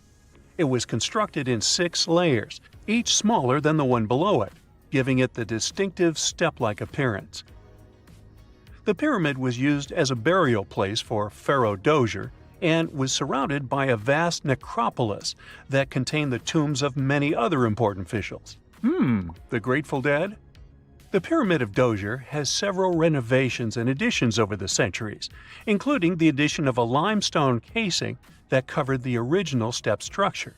However, much of the pyramid was destroyed over time, and today only the central core remains. Despite this, it remains an important archaeological site and a popular tourist attraction in Egypt. Alrighty, we're ready to move on. There's one more pretty recent discovery we gotta see today. The Tower of Jericho was only discovered during excavations in the 1950s and 60s. It's an ancient stone tower located in the city of Jericho in the West Bank. Just like Göbekli Tepe, this one is believed to be one of the oldest stone structures in the world, dating back to approximately 8000 BCE. The tower stands at over 28 feet tall. It's made up of 2 main sections, an inner tower and an outer tower, which are connected by a series of stairs. The purpose of the Tower of Jericho is not entirely clear, but it is believed to have served as a defensive structure or a watchtower. It may have also had religious significance, as it was located near a sacred spring. The Tower of Jericho is a significant archaeological site and has provided valuable insights into the early history of human civilization. It's open to visitors and is a popular destination for tourists interested in ancient history. Now, this ancient site even got attention from Netflix, and they made a movie where the action takes place in Mohenjo-Daro. This site was a major center of the Indus Valley civilization in present-day Pakistan. Mohenjo-Daro was one of the largest cities of the ancient world, with a population estimated to have been around 40,000 in its peak. Trust me, that must have been a crazy megalopolis back then. The city was notable for its advanced urban planning, with sophisticated drainage and sanitation systems, and its impressive architecture, including the Great Bath and the Granary. Mohenjo-Daro was abandoned around 1900 BCE, and its ruins were only rediscovered in the 1920s. Today, it is a UNESCO World Heritage Site and an important archaeological site for the study of ancient South Asian civilization. We're heading to a teeny-tiny country that has quite an impressive history. Welcome to Malta. The Gigantia Temples are a Neolithic site located on the Mediterranean island of Gozo. They're probably one of the oldest freestanding structures in the world, dating back to around 3600 to 3200 BCE. The temples consist of 2 megalithic structures, each with multiple rooms and altars. The name Gigantia means giant tower in Maltese, as people believe that only giants could have built such massive structures. The temples are believed to have been used for religious purposes and are considered to be an important example of prehistoric architecture. They were added to the UNESCO World Heritage List in 1980. Well, you must be pretty tired, but there's one more place we gotta visit today. Our plane is already landing in Armenia, and we're here to see the Temple of Garni. Look, this one is well preserved. This temple dates back to the 1st century CE. It was built by King Tiridates I as a dedication to the sun deity Mir. Sadly, the temple was destroyed in the 17th century during an earthquake, which is quite a common thing for this area, but it was later reconstructed in the 20th century. Today, it's a popular tourist attraction and is also listed as a UNESCO World Heritage Site. Scientists have finally solved the Loch Ness Monster mystery. Here's the spoiler, you ready? It's not a real monster. It's probably a dinosaur that survived through the ages, or just a bunch of debris floating on the water. Thanks to many findings on the Loch Ness creature, we have proof of another story to tell you. It was 1933 when a man named George Spicer and his wife were driving along the shores of Loch Ness. That's when they saw something massive with a long neck moving across the road. It looked like a creature straight out of the prehistoric era, a dinosaur-like beast unlike anything they'd ever seen. That was the moment that Loch Ness Monster theories started spreading around like wildfire. One of the most famous Loch Ness Monster sightings came just a year later, in 1934, when a man took a photograph that became the most well-known image of Nessie. That's the nickname she was given. She? Anyways, the photo, known as the surgeon's photograph, showed a long-necked creature rising out of the water, and for years it convinced people that the monster was real. But years later, the truth came out. One of the men who helped take the photo confessed it was all a hoax. The photo had been staged after all. When the photo was published, it had been significantly cropped. This made the animal in the picture look much bigger than in real life, fueling the theories that the Loch Ness Monster did in fact exist. In the 1960s, one of the first big scientific attempts to investigate the mystery of the Loch Ness Monster happened. A research team took sonar equipment to the lake and spent hours scanning the waters in search of evidence of large creatures. What they found was puzzling. They recorded several objects moving deep in the loch, or lake, with no clear explanation as to what it was. Though the team didn't manage to capture anything definitive, this sighting helped fuel the belief that there was indeed something massive living in Loch Ness. After that, research about the mystery of the Loch Ness Monster kept popping up. In 1972, with the help of underwater photography, some researchers managed to capture strange images, which got people's hopes up for a minute. But the truth is, this early research about the Loch Ness Monster was far from conclusive. Now, of course, not everyone bought into the mystical, magical theories about the Loch Ness Monster. Theory 1, from a professor of zoology at Oxford University, has made it clear that the monster is a biological impossibility. Hey, my pediatrician said that about me, too. Meanwhile, he says that no skeletal remains have ever been found in the region. Plus, no fishermen have ever caught anything resembling the creature in their fishing nets. For him, this works as proof that it simply can't be real. When it comes to the famous photos of the Loch Ness Monster as evidence, well, that's pretty simple. The professor offers a more down-to-earth explanation. He argues that these images are either showing floating debris or birds, like cormorants, which have long necks and often appear to be low in the water. When people refute his suggestion, he takes us back to human psychology and explains that people often make mistakes and misjudge the size of things, especially when they just caught a glimpse of it, and even more so when they are hoping to see something specific. Now, many of those alleged photos depict an animal with a long neck and a small head, which has led some to believe that what they're seeing is a plesiosaur, a giant marine reptile that lived 215 million years ago and disappeared with the dinosaurs. The idea of a plesiosaur surviving all these years is a theory that's been around since the first sightings of the creature. But this researcher isn't buying it. He explains that no plesiosaur fossils have been found in the region dating to anything later than 66 million years ago. The idea of a prehistoric creature still lurking in the waters of Loch Ness just doesn't hold up scientifically. Then there's theory number 2, from a British naturalist who has spent over 50 years investigating the Loch Ness Monster phenomenon. His conclusion is a little less dramatic. He believes that most people who report sightings of long-necked creatures are misidentifying other animals. He suggests people think they are seeing a sea serpent. Reports of sightings from the Loch Ness Monster have been around since the 6th century CE, long before they were distilling Scotch whiskey or other explanations. Early reports of these sea serpents describe large creatures with long snake-like bodies and multiple humps. Some say the creatures were as big as boats, and many swore they saw something swimming in the waters.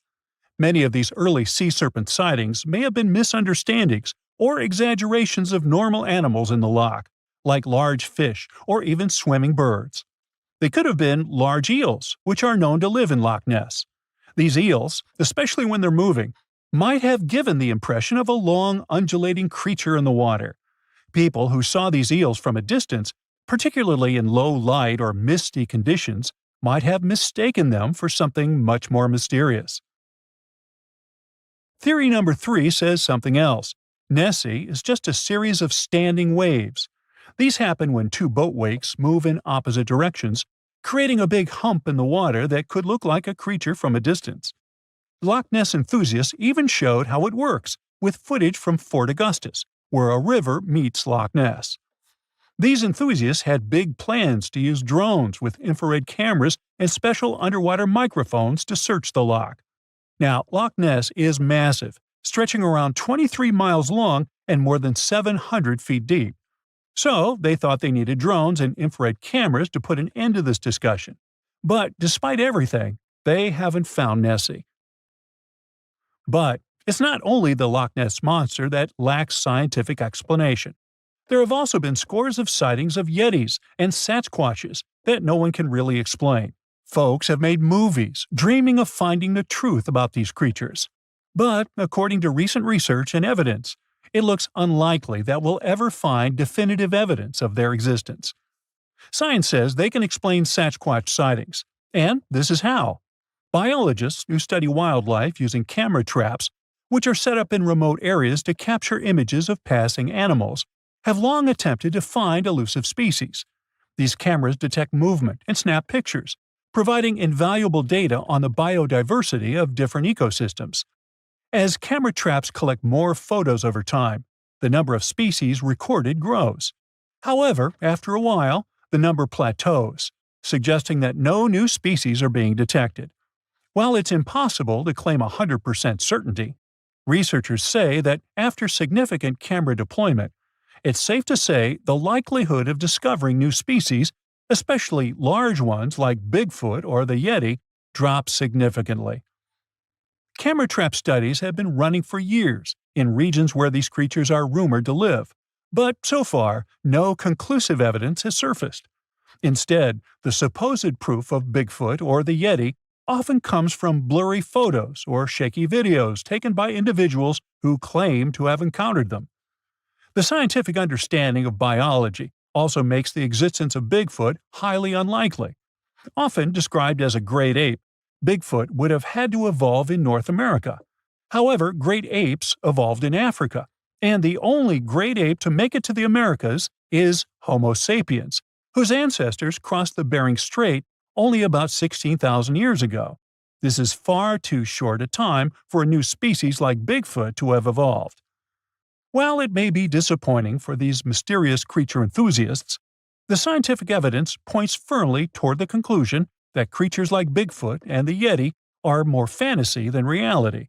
After decades of extensive scientific research, it's safe to say that yes, science has solved the mystery of the Loch Ness Monster, and it's pure fiction. So, what do you think? The Sahara Desert is home to highly dangerous creatures like the Death Stalker scorpion and the desert horned viper, but they're nothing compared to a mysterious beast that lived there 95 million years ago. Scientists just found a new dinosaur species in the Sahara Desert of Niger. His official name is Spinosaurus mirabilis, and let's just say you wouldn't want to cross paths with him. This beast was as long as a school bus and weighed several tons. He was a massive, powerful predator. His whole body was built to hunt. He used a trap-like jaw to catch the largest fish prehistoric Africa had to offer. His bottom teeth actually poked outward, fitting perfectly between his top teeth to create a tight grip. Once those jaws closed and trapped fish, they couldn't get away. His name, Mirabilis, actually means astonishing in Latin. And that's because this dinosaur was a showstopper. He had a really flashy, weird feature. A tall, I mean really tall, crest on his head. It was so big, the researchers actually had to go back to the site and gather more pieces just to make sense of it. Today, it's all just bones, but the team thinks that when he was alive, that crest was brightly colored. It curved up toward the sky like a glowing blade. And being that flashy had one main goal: to attract mates. It worked just like peacocks with their long, bright tails. It's all about showing off for their love interests. At least, that's what researchers think. This discovery is huge because it's only the second Spinosaurus species we've ever found, like the one that starred in Jurassic Park 3. These guys were among the biggest terrestrial carnivores of the late Cretaceous period. That is, meat-eating dinosaurs that lived about 100 to 66 million years ago. They were as huge and fierce as the famous T-Rex. For a long time, most people thought Spinosaurus were aquatic hunters, and we pictured this fierce monster stalking the shore or diving deep to hunt. Some research even suggests their long spines on the tail were basically built-in flippers. But that's not what most scientists believe anymore. New studies show that while the paddle-like tail looks great for swimming, it didn't actually have much muscle. It turns out those tails were likely just for show, kind of like a lizard tail. They just didn't have the power to push such a massive creature through the water. The density of their bones didn't help either. The bottom line is, they wouldn't have been terrible swimmers. They were super slow and couldn't really dive. To give you an idea, if we put this dinosaur next to a crocodile in a pool for a swimming competition, the crocodile would win every single time. Whether they were swimmers or not, scientists seem to agree on one thing: these guys loved the sea. Most of their fossils were found along the North African coast. But then, the Mirabilis species showed up and totally changed the game. These were found in the Sahara, where there isn't a drop of water in sight today. Back then, this spot was about 300 to 600 miles away from the nearest ocean. So what's the story here? Is this actually a Spinosaurus? Well, it sure is. And the way scientists actually tracked it down in the middle of the desert is pretty interesting.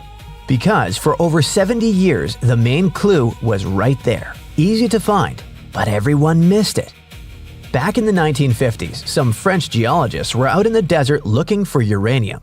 While they were searching, they stumbled upon these massive bones poking out of the sand at a place called Gadufawa. Nearby at another spot called Acarazeras, a geologist named Hugues Faure found a different fossil site.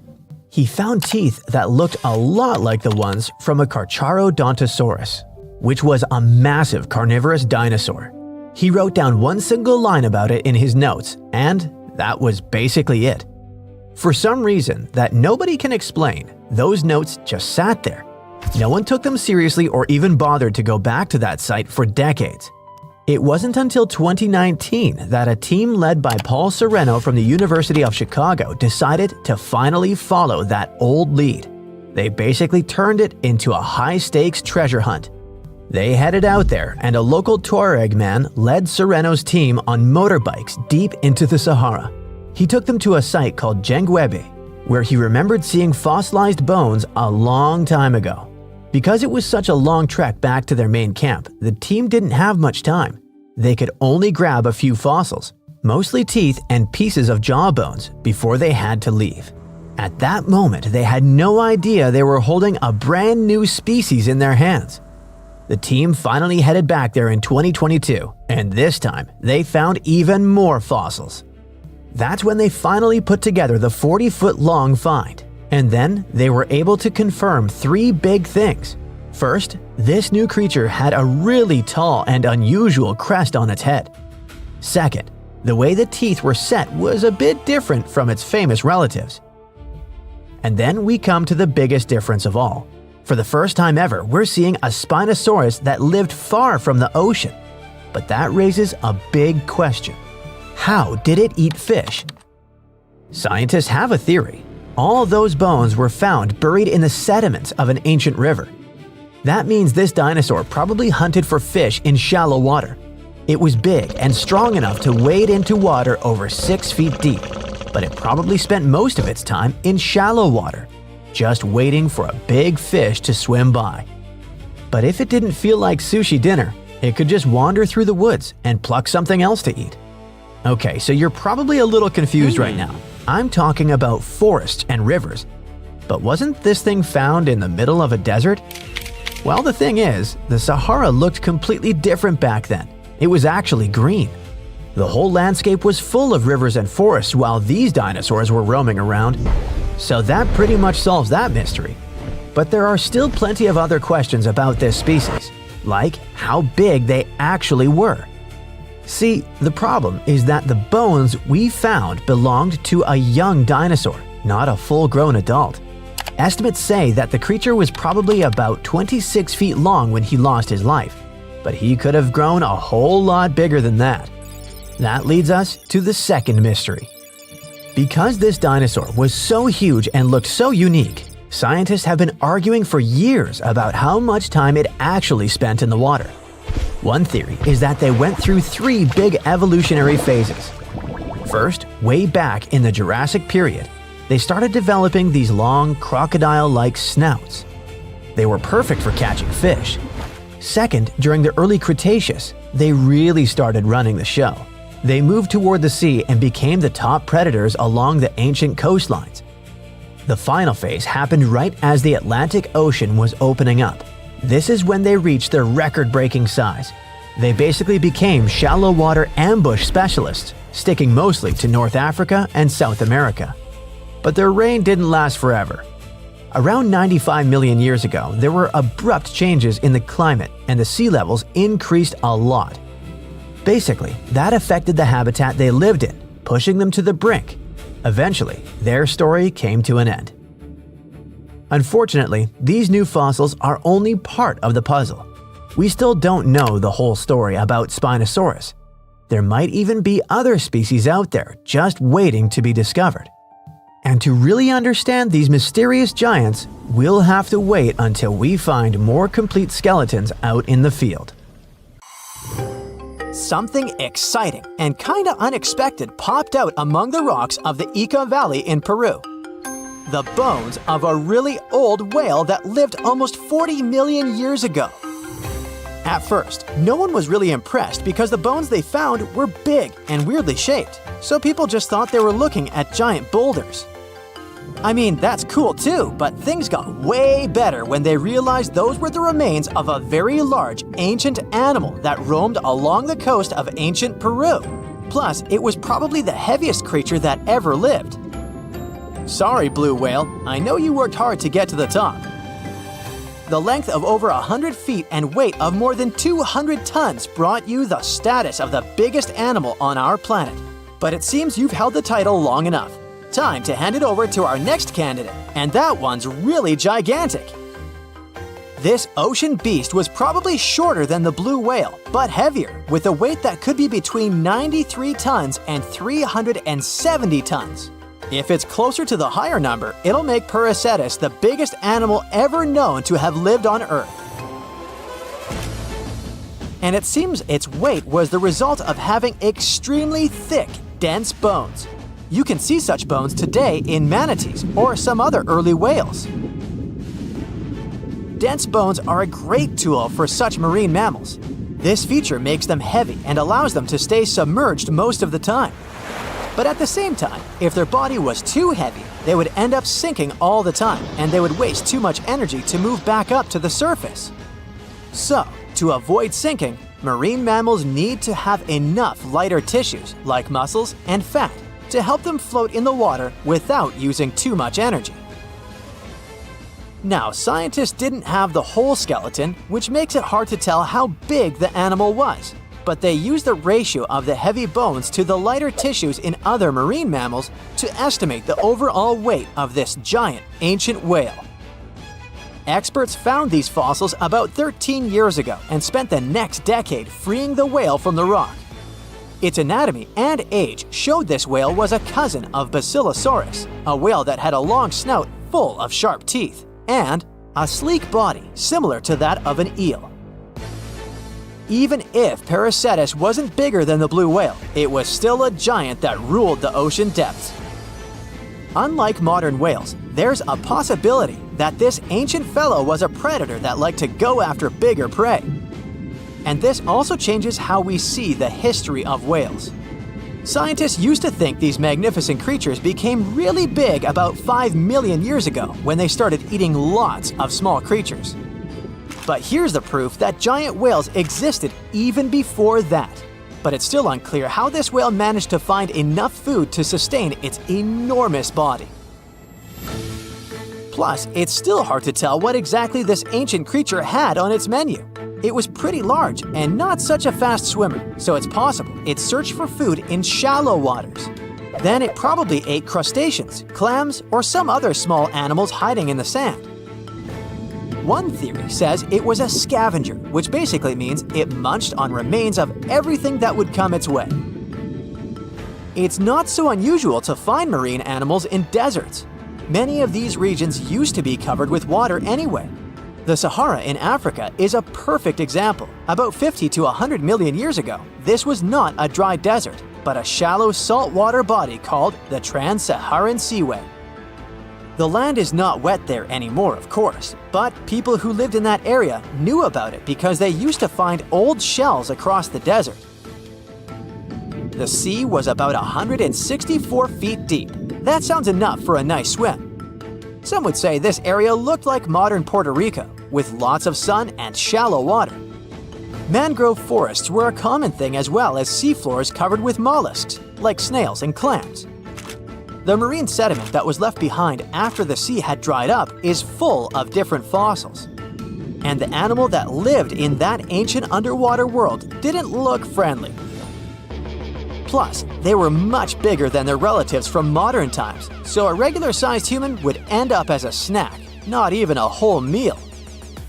Normally, when animals live on small islands, they can become much bigger than their relatives from the mainland.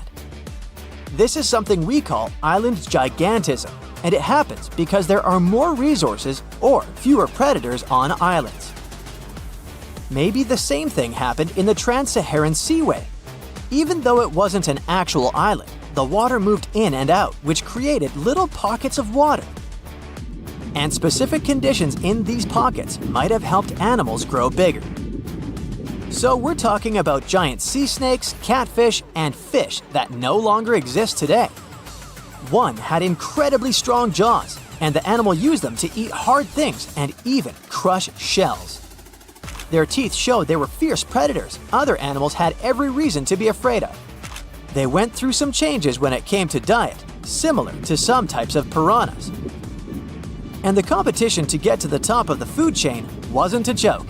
Not when there were also such large predators as sharks, crocodiles, and ancient relatives of elephants. Sahara went through different phases. If you could use a time machine and take a peek at Earth's largest hot desert as it was about 6,000 years ago, you wouldn't have to struggle with sand and heat. You'd have a nice walk through a green and pretty lush place. In the past, people who lived in that area didn't leave drawings on cave walls that showed camels, sand dunes, and scorpions. All those things you'd see in today's Sahara. Instead, they drew crocodiles. That's additional evidence that the Sahara used to have a lot of water and plants enough to support these big yet scary animals. Around 3 billion years ago, Earth might have been mostly covered with water. Today, it's about 71% of its surface, but it seems that our planet used to be a giant ocean world with no continents at all, just some scattered islands. Scientists studied special rocks in Western Australia that formed in a place deep under the ocean called a hydrothermal vent system. To explain this better, it's important to mention two common oxygen types, O16 and O18. O18 is heavier because it has extra neutrons. O16 evaporates from water more easily, and as researchers studied an old ocean floor, they found a lot of O18, more than in today's oceans. This way, they realized ancient Earth had less dry land than Earth today. Australia is a good spot to conduct these studies because a long time ago, it also used to be a beautiful place with large animals and lush rainforests. But as time went by, the land became drier and Australia had more deserts formed, such as the Great Victoria Desert. Rainforest remained only on the edges of the continent. What happens with deserts across the globe is called desertification. That's when land that used to be good for growing things turns into a desert or something similar. Our planet changes over time, together with its climate. But desertification also happens because of human activities, like mining, farming, and building cities. And when land turns into a desert, it's a problem because it can't support people and animals anymore. Food doesn't grow there. there's not enough clean water and animals lose their homes. To help with this problem, there's a plan many countries agreed to. They decided to work with farmers to take care of the land, fix damaged areas, and manage water better. All in all, to make our planet a better place for life. There are entire communities of unusual tiny organisms that live in lagoons in Patagonia, and they are some of the first forms of life ever. No one had known about them until two scientists, Brian and Maria, went to explore certain areas in Patagonia. Now, Patagonia occupies nearly half of Argentina, and few people live there. Only some farmers and sheep ranchers that mostly stay near rivers and grow things such as apples, pears, and alfalfa. A long time ago, it was a wild and distant place where Indian tribes lived. But this time, we're going to follow the tracks of life forms that appeared long before humans and look closer at these interesting microorganisms Brian and Maria found. Those two had to drive for 9 hours on some rough roads to reach their destination. They stayed in a small village. Only 35 people live there. These people depend on just one spring because it almost never rains there. On the last night in the village, Brian realized that satellite images he had taken had shown a set of lagoons that were only 10 miles away. The next day, the small team jumped into a car and went up the road as far as they could until it became too difficult to drive. They continued hiking the rest of the way. It was hard because they had to carry water to deal with the intense sunlight. In some spots, they ended up sinking up to their knees in a slush made of salt. Up there were 12 lagoons with perfectly clear waters. The place itself didn't offer much except for very acidic and salty water and intense direct sunlight. But it was kind of like traveling back in time, because those conditions were like what Earth looked like many, many years ago. When Brian examined the lagoons, he was surprised to see many unusual microorganisms there. We call them stromatolites, and they're so small we can't even see them without a microscope.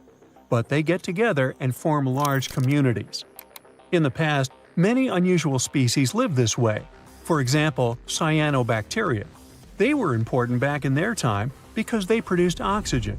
Earth, in its initial stages, didn't have much of this gas in its atmosphere. The first stromatolites might have been formed by diverse types of bacteria that didn't necessarily produce any oxygen, but were just living their peaceful life there. They formed layers, piling on top of one another, so that at least some of them could get a bit of sunlight. They used sand and sticky liquids to stay close together. Brian was also incredibly surprised because those were the biggest living stromatolites he had ever seen. Living stromatolites usually grow to be over 3.3 feet high, but the newly found ones were 15 feet wide and a few feet tall, which is giant compared to those living in other places.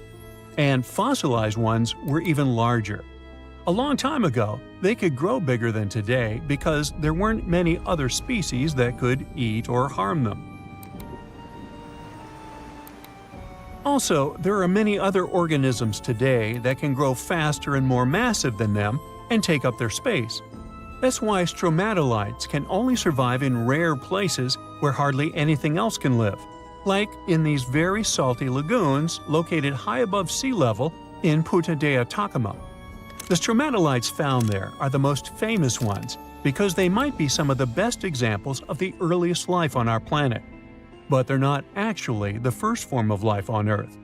The oldest of their fossils are 3.5 billion years old, while some other evidence we have tells us that life on our planet appeared around 4.1 billion years ago. Maybe some stromatolites lived back then as well.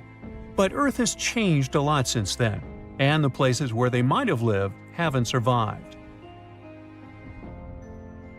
Now, all this may not seem like a lot at first glance, because no one has found an exotic and weird beast our world has never seen. But these are notable examples of what searching for life somewhere else in the universe might look like. Scientists who are interested in studying Mars often come to this place, since it might be similar to what the red planet looked like an exceptionally long time ago. If there were fossils hidden in the ancient rocks on Mars, they might look like these stromatolites.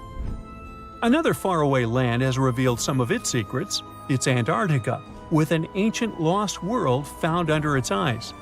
Antarctica hasn't always been this frosty, isolated land of snow and ice sheets. Once it used to be part of the Gondwana supercontinent, together with what is now South America, Africa, Australia, the Arabian Peninsula, and the Indian subcontinent. But at some point, it split off and went to build a life on its own. It formed as other landmasses started to move away, which created its coastline. But Antarctica was different in many other ways back then too. It used to be a land covered in magnificent forests and rivers full of life. Scientists used radar and satellites to explore a mysterious world hidden under the ice there. This ancient land, which is close to the Indian Ocean, is as big as the U.S. state of Maryland or Belgium. It's more than 14 million years old. Some studies say that this area formed over 34 million years ago, which was way before Antarctica got into its deep freeze. At first, temperatures there were higher, possibly like the weather in Patagonia or the cold, temperate rainforests of Tasmania, New Zealand, or maybe even more tropical than that. But as the climate became cooler, small glaciers started forming on hills close to the rivers. Valleys sunk deeper because of all that ice covering them. And then, temperatures dropped even lower, and a giant layer of ice covered the entire continent, hiding those old glaciers. Rivers shaped this lost world a long time ago, way before it ended up covered in ice that's almost 2 miles thick in some spots. Scientific studies of this area showed that those landscapes had been full of highlands and mountains.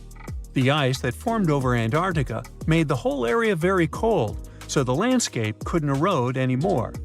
This means everything has remained basically the same and untouched under the ice for millions and millions of years. What's interesting is that we know less about this land hidden under the ice than about the surface of Mars. One way to explore it would be to drill through these ice sheets to check for samples of sediments below. They could tell us more about the ancient flora and fauna frozen underneath.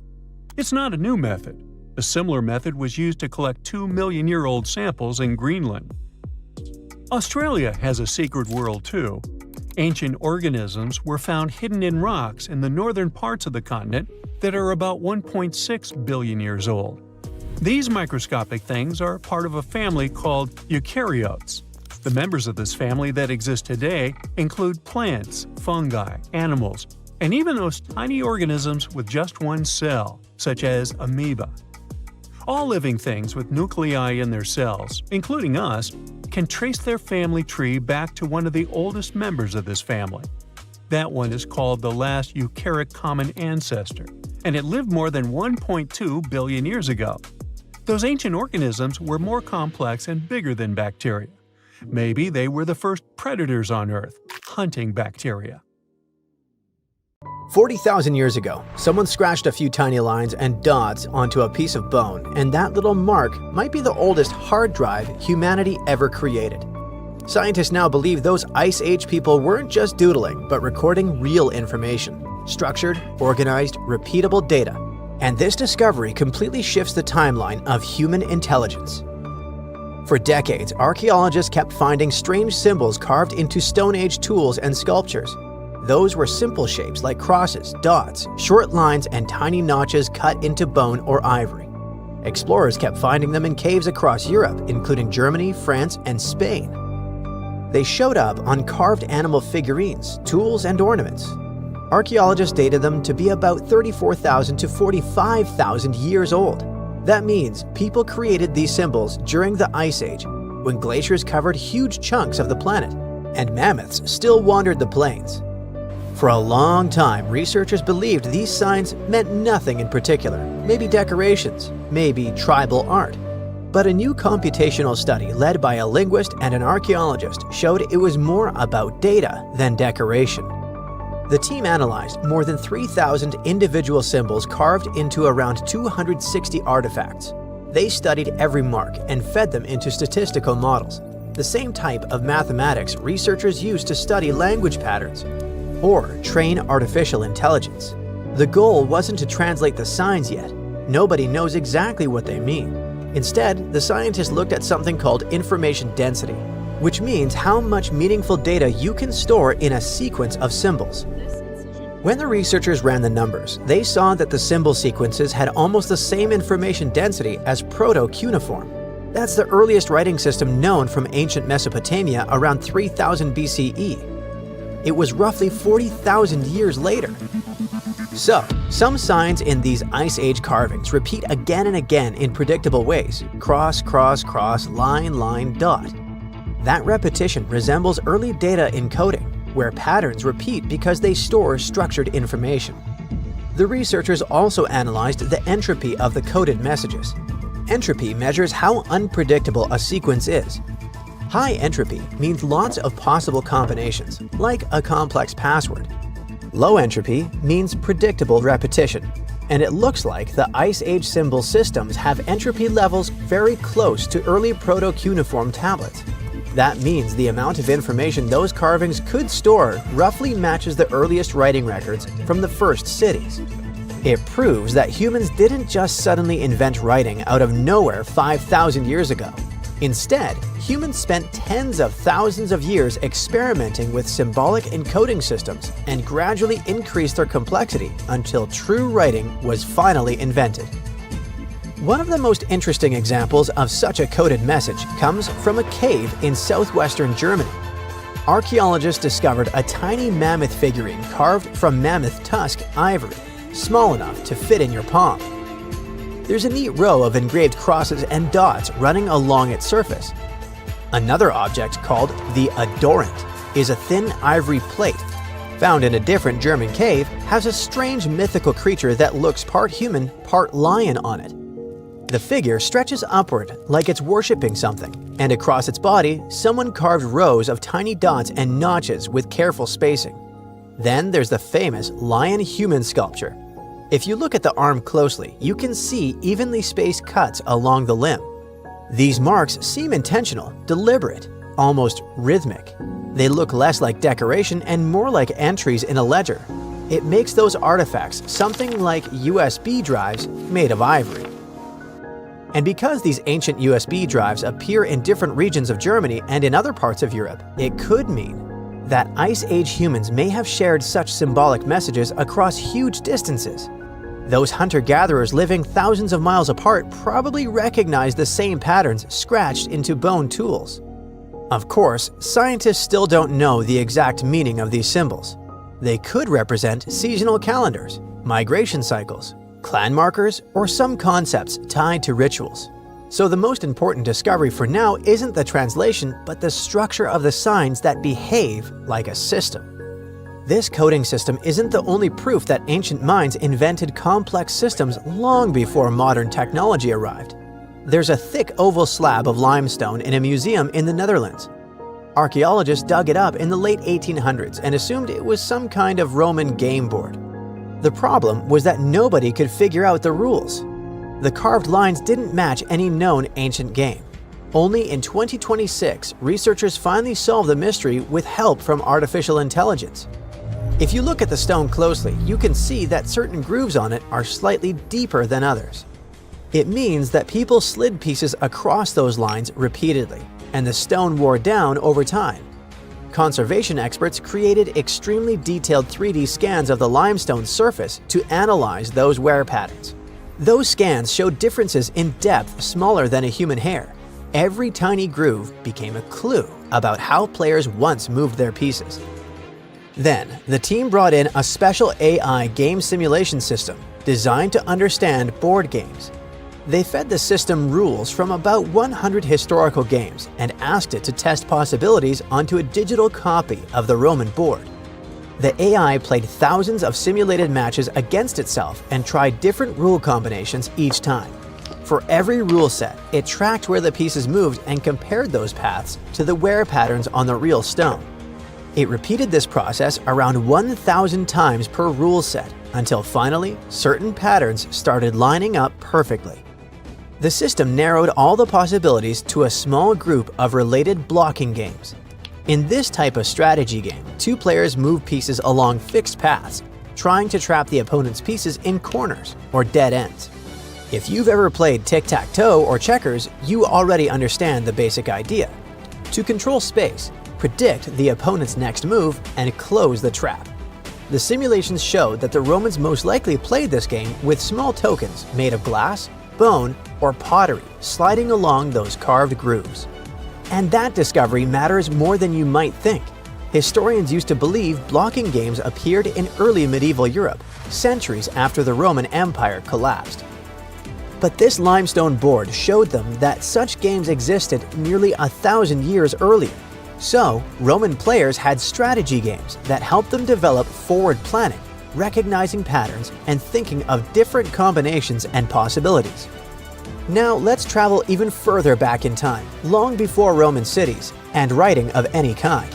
Our destination, Olduvai Gorge in northern Tanzania, one of the oldest important archaeological sites on Earth. In 2025, researchers studying the area found something unexpected in ancient sediments. It was a set of tools made from the limb bones of elephants and hippos. And these tools date back about 1.5 million years. Scientists found 27 bone tools, some nearly 15 inches long, shaped into sharp blades. Early humans most likely used them on animal carcasses or to process tough materials. At first glance, they seem simple, but it actually looks like the toolmakers shaped these bones using knapping, the same process used to chip stone tools. Knapping means striking a material carefully so that small flakes break away, gradually forming a sharp edge. Bone behaves very differently from stone. It contains collagen, which makes it slightly flexible and elastic. Hit the bone too hard and it shatters unpredictably. Hit it too softly and nothing happens. That means whoever made these tools understood how the material worked. They adapted their technique to shape bone without destroying it. Archaeologists believe Homo erectus, an early human species with body proportions similar to ours, created these implements. It also looks like the toolmakers preferred thick limb bones, which are the strongest parts of animal skeleton. To make that choice, you need to understand anatomy and material strength. Engineers today still use that same logic when choosing materials for machines. When we put all these discoveries together, we see that our ancestors designed systems, invented technologies, stored information, and played complex games long before modern civilization appeared.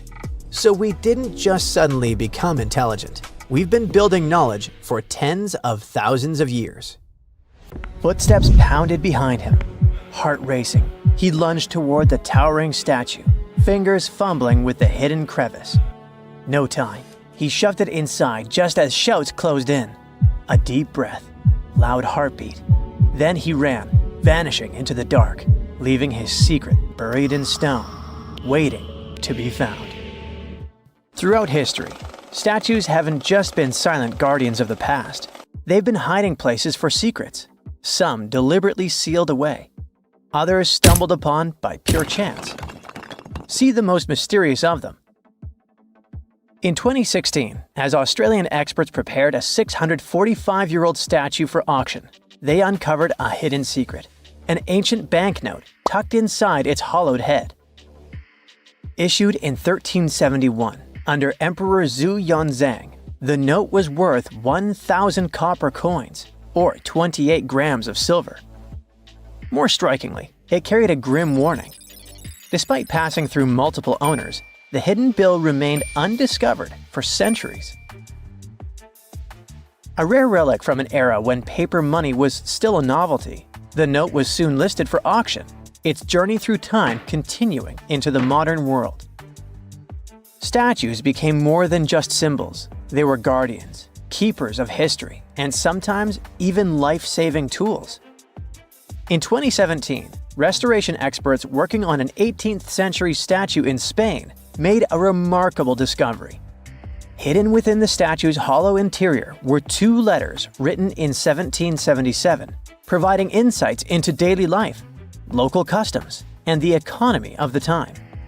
Similarly, in 2023, during renovations at the United States Military Academy in West Point, a box was discovered inside the marble base of a statue depicting the hero Tadeusz Kościuszko. Placed there nearly 200 years ago, This time capsule offers a tangible connection to the institution's storied past. The mystery surrounding statues and their potential to hide secrets extends to some of the world's most iconic monuments. Few places are as shrouded in mystery as the Great Sphinx of Giza. For centuries, archaeologists, historians, and explorers have speculated about what might lie hidden beneath its massive limestone figure. Some people thought the Sphinx concealed the legendary Hall of Records, a supposed library containing ancient knowledge, possibly even lost wisdom from Atlantis. In recent years, advancements in ground-penetrating radar technology have revealed voids beneath the Sphinx, leading many to believe that the statue may hide undiscovered chambers or passageways, some possibly linked to royal tombs or hidden structures. The potential of hidden chambers beneath the Sphinx has captivated imaginations for generations. But what is perhaps even more intriguing is the recent work done by researchers from New York University, who studied the environmental forces that shaped the Sphinx. After recreating ancient wind patterns, the researchers concluded that the Sphinx may have originally been shaped by natural erosion before humans further refined its form.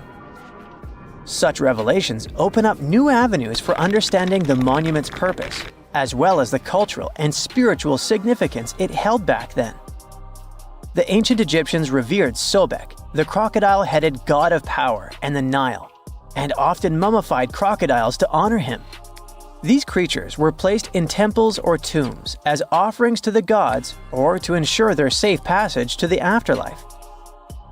Recently, a group of researchers dove into an interesting study about a crocodile that received the mummification treatment from Egyptian embalmers. They used a CT scanner to uncover all sorts of fascinating details about how this crocodile met its maker and what happened to its body afterward. For the ancient Egyptians, animals weren't just pets, they were major players in their rituals, acting as a bridge between humans and the deities. Hawks, for example, were associated with Horus, the sun deity, since their flight brought them closer to the sun. Cats were linked to Bastet, the fierce and protective mother deity. Crocodiles were among the favorite animals for mummification. These reptiles were seen as symbols of Sobek, the lord of the Nile, whose presence announced the annual flooding that brought much-needed water and fertile soil for farming. In the past, studying such artifacts could mean damaging the mummy, but thanks to modern imaging techniques, the researchers were able to examine the crocodile while keeping it intact. X-rays and CT scans revealed that the crocodile's digestive system was packed with small stones called gastroliths, which crocs often ingest to aid digestion and maintain buoyancy. Amid those stones, they even found a metal fish hook and a fish. This suggests that large mummified crocodiles were likely caught in the wild using hooks baited with fish. This almost aligns with what ancient Greek historians wrote about life in Egypt. Almost because the Greeks believed that Egyptians used pigs to lure the crocodiles.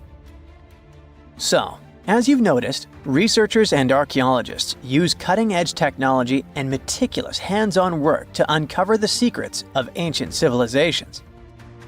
The process begins with surveys using ground-penetrating radar and 3D scanning to detect hidden chambers, tunnels, or anomalies beneath the surface. Once a promising site is identified, careful excavation begins. Layers of soil and debris are removed slowly, ensuring that no detail is lost. The exhibition of Rijksmuseum Museum in Amsterdam features a remarkable 15th century Tibetan gilt copper statue of Guhiya Samaja Akshobhya. This figure, symbolizing the unity of opposing forces and a higher state of enlightenment, was previously unknown to the museum's collection. Recent examinations of this statue have revealed hidden relics and scrolls within its hollow structure, offering profound insights into the religious practices of the time. The exhibition showcases over 75 masterpieces from Asia, including the newly acquired Guhiya Samaja Akshobhya statue, highlighting the intricate craftsmanship and spiritual significance embedded within such artifacts. In the heart of Verona, a secret lay hidden for decades within the bronze statue of Juliet. Sculpted in 1969, she became a symbol of love, touched by countless visitors seeking romance and luck. But beneath her worn surface, Juliet was silently guarding something extraordinary. Over time, tiny cracks formed from years of affectionate caresses. Through them, lovers slipped letters, whispered confessions, desperate pleas, and eternal promises. Some tossed in keys, sealing their love with padlocks and hiding the proof inside her hollow frame. In 2014, restoration experts made a stunning discovery. As they worked to mend the statue, hundreds of love notes and rusted keys spilled out, forgotten vows locked away in the heart of Juliet herself. Statues often act as symbols of power and might. However, in more recent times, statues have also been used to convey messages for future generations. The concept of the time capsule, an object or collection of items placed in a container, sealed, and then buried or hidden for later discovery, has a long history. And in modern times, statues have served as the perfect vessels for these capsules, allowing people to communicate with future generations in a very tangible way. In 2014, as old workers carefully removed the golden lion atop Boston's Old State House for restoration, they made a startling discovery. Something rattled inside its hollow head. A Boston Globe article from 1901 had once mentioned a hidden time capsule, but over the years it had faded into legend. Then, a sculptor's descendant unearthed a long-forgotten letter confirming the truth. Inside the lion's head lay newspapers, photographs, autographs, and letters from Boston's past. Messages sealed away for over a century. As the capsule was opened, it felt like history itself was holding its breath. The officials planned to continue the tradition, adding modern artifacts before sealing the lion's secret once more, until the 22nd century unveils it again. We don't know if they carry on with it, though. Advancements in imaging technology have allowed researchers to uncover hidden details within famous sculptures without damaging them. In 2014, restoration experts in Mexico made a shocking discovery while examining a 300-year-old wooden statue. Real human teeth were hidden beneath its serene face. The revelation came not by sight, but by technology. When preservationists took an X-ray of the statue, expecting to find structural details, they instead saw a perfect set of teeth embedded in the mouth, unlike other historic statues from the region, which sometimes contained real hair people donated to the statues. This discovery was completely unexpected. So, there's a mysterious doorway in the middle of Antarctica. Some people think it's Bigfoot's vacation home, or a shuttlecraft from Star Trek, or maybe a door to Agartha, a mythical kingdom some people believe is located in the center of the Earth.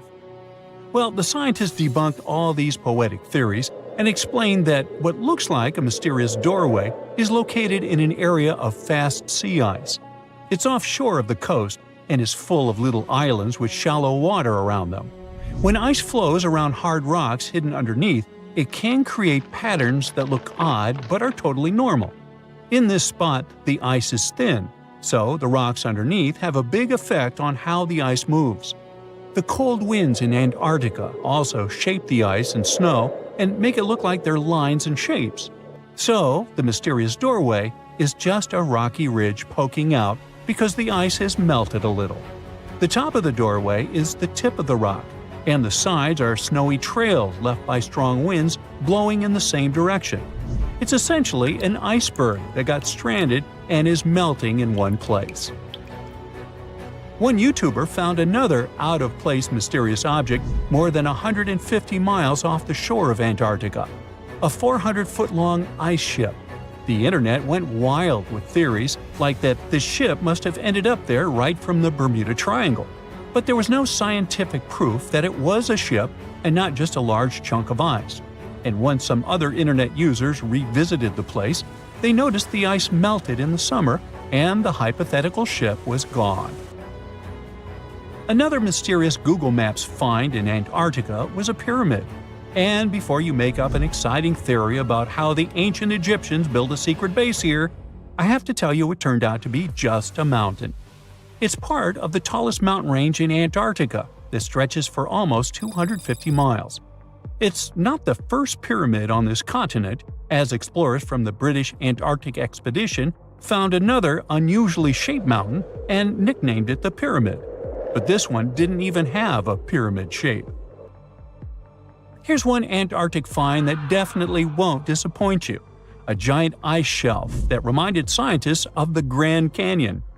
A special submarine robot named RAN covered over 600 miles under the thick ice and brought back some amazing footage of icy mountains, valleys, flat plateaus, and swirly patterns made entirely of ice. One of the strangest things RAN found was giant bowl-shaped holes, or scoops, in the ice. Sadly, scientists lost track of the robot. They think that curious Wendell seals may have accidentally bumped into RAN and caused it to get stuck. To save energy, RAN probably shut itself down, and the scientists couldn't find it again. But the team is hoping to build a new robot and continue exploring this icy canyon to see how the patterns under the ice might change over the years. Another huge Antarctic canyon was found thanks to bad weather. A team of sound experts had to pause their work at the Casey Research Station in a storm. Instead of waiting around, they decided to use the unexpected free time to map the seafloor near Adams Glacier. And that's how they found a canyon that is almost 7,000 feet deep, almost 30,000 feet wide, and stretches over 28 miles away from the glacier. During the mapping, they discovered just part of the canyon before they had to go back to the research station. But when bad weather came in again, the ship went back and mapped more of the canyon. They were working in waves up to 13 feet high and super powerful winds, but they managed to get about 15 hours of data to complete their map. On the way back to Australia, they stopped one last time, and now they've got a full picture of the canyon. Studying it is helping scientists learn more about the history of glaciers and the interaction between the Antarctic ice sheet and the ocean. Now, there's a frozen lake in Antarctica called Lake Enigma. For a long time, people thought the lake was completely frozen solid. But during one expedition, researchers found that under the thick ice, there was a layer of liquid water about 40 feet deep.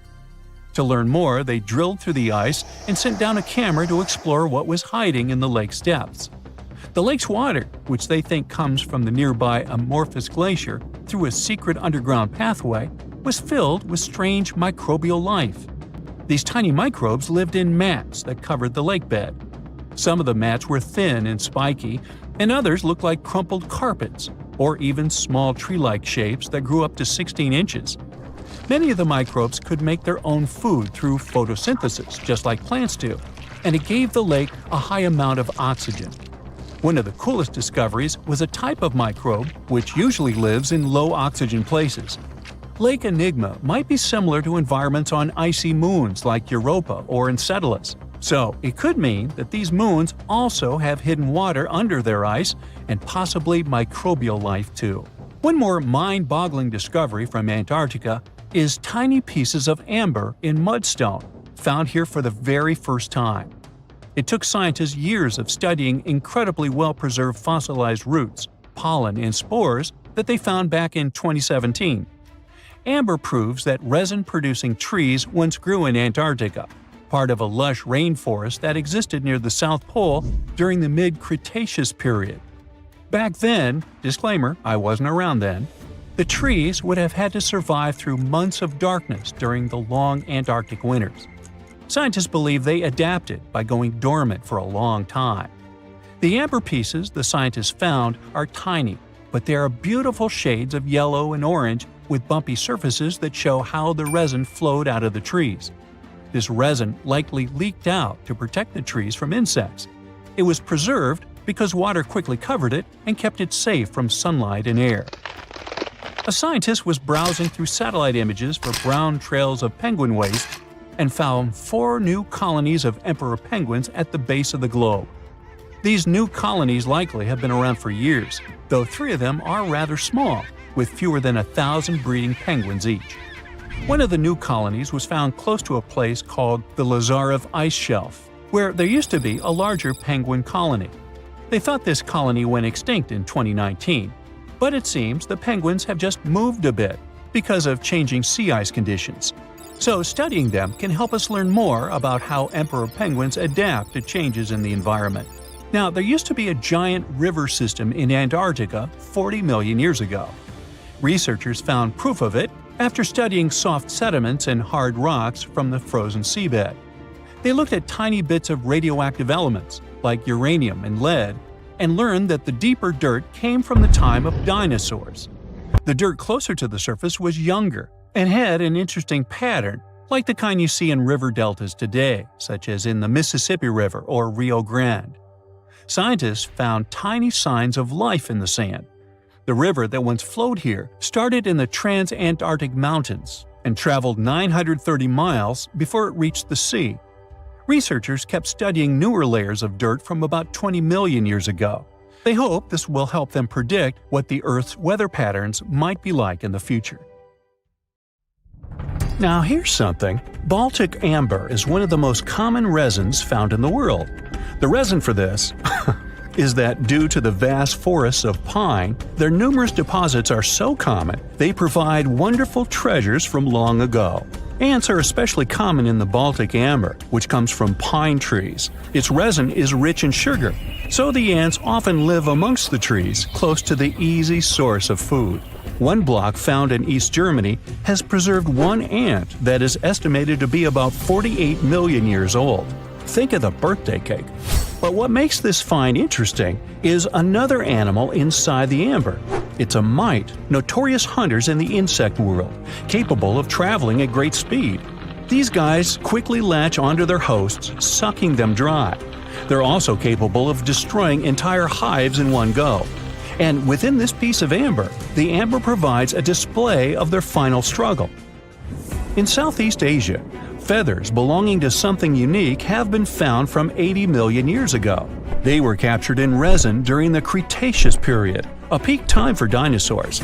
The many feathers inside are from the coelurosaur. It looks like a dinosaur, but this animal is more related to birds. Other feathers like this have been found in resin. They belong to avian and other non-flying dinosaurs. The discoveries have helped reimagine what dinosaurs actually look like. Still, dinosaurs may have had feathers instead of being completely bald. Of course, for most of them, the feathers weren't used for flying, but they helped the dinos stay warm. However, the feathers weren't all that was found, and a part of the coelurosaur's tail is also preserved. Still, it's so small and ancient that its DNA hasn't survived to map their entire genome. The enclosed tail is also very delicate, and it can't be removed from its protective amber shell. But although these findings can only be observed, they've still provided a great insight in the evolution of birds. But how does amber preserve things so effectively, even at the initial stages? The trees produce the resin to protect any small gaps in the bark against feeding insects. Its antiseptic nature and lack of water content ensures it doesn't degrade for a long time. This also makes it more resilient as it petrifies over long periods, eventually becoming a fossil. Some of the oldest amber ever found was from the Triassic period, showing how long it can last.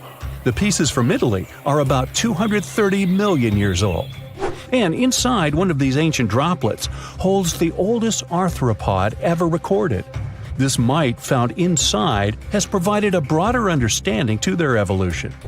Today, they're known to mainly annoy gardeners by feeding on the petals of flowering plants. However, at the time the mite was caught, flowers didn't have any petals, and it would be without this tasty meal for another 100 million years. Now, 100 million years ago, Myanmar was part of Gondwana, the great supercontinent. At that time, Myanmar wasn't part of Asia yet. But it was still lush with a great forest, which contained many species of lizards that lived amongst the undergrowth, hiding away from dinosaurs. Many of them had been stored within amber. This fact helped discover ancestors of geckos and chameleons. By using CT scans, scientists have analyzed them, providing a glimpse into the formation of their scales, teeth, feet, and claws. It also provided an understanding of how these archaic creatures once appeared.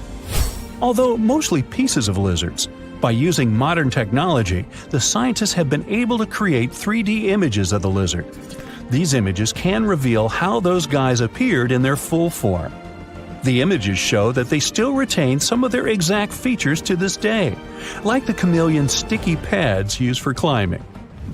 A salamander fossil from around 20 million years ago is one of the most intact specimens ever found in amber. Details of its final moments show that it had been attacked before getting stuck in the resin. However, what's confusing about this find from the Miocene era is that the amber was found in the Caribbean, but it came from a tree that's closer related to those from East Africa. The lizard also has ancestry from the same area. Finds like this have opened a whole new understanding about how these small lizards migrated. It's expected that they would have ridden fallen logs, which took them across the seas to new homelands, not only to the Caribbean, but to all continents except for Antarctica. Nobody goes there, it's too cold. In the Dominican Republic, you can find some of the rarest of all ambers. This Dominican amber came from neotropical forests from around 20 million years ago. Many of the trees that made the resin are now extinct. The amber is almost completely see-through and can come in an array of beautiful colors. The most common colors are red, yellow, and even blue, and are easily mistaken for gemstones. One was found with a flea caught in it, dating to when the forest was at its peak and the mammalian variety thrived. Fleas were likely common at the time, and this flea in particular had recently fed on a mammal before getting stuck. However, something more intriguing was found within the flea. While scientists checked what mammal DNA was within the flea, they found that it was carrying an ancient bacterial blight. These blights have been constant throughout Earth's history, dramatically decreasing populations of animals and plants. This now extinct blight in the amber helped scientists determine how much the bacteria have evolved and how it spread. Now, most remnants of insects inside amber aren't much more than the exoskeleton bodies. But with some found in Myanmar, they were so well preserved that even the color of the insects is still intact. Colors in nature appear in 3 different ways. The first is bioluminescence, that's produced by a chemical reaction within a living organism. The second is about pigments, where the color appears in an animal or plant tissue. The third is called structural coloration, and the production of colors here is explained by microscopic surfaces fine enough to react with the light. The rare insects in amber were found in the form of structural coloration, but only at specific wavelengths. It all explains the very intense colors rarely found. 99 million years later, these bugs can still show their vibrant colors – blue, purple, and green. Some of them appear so different in color and shape that they almost look like they're from another world. Which of course they are, a very old one. Ants have been around for about 168 million years, based on fossil evidence provided. They're well known for their social hierarchies and their hive mind system. They've dominated almost every corner of the insect world, but when these social capabilities came about have been difficult to determine. Yet, recently, amber dated from 100 million years ago has shed some light into their evolution.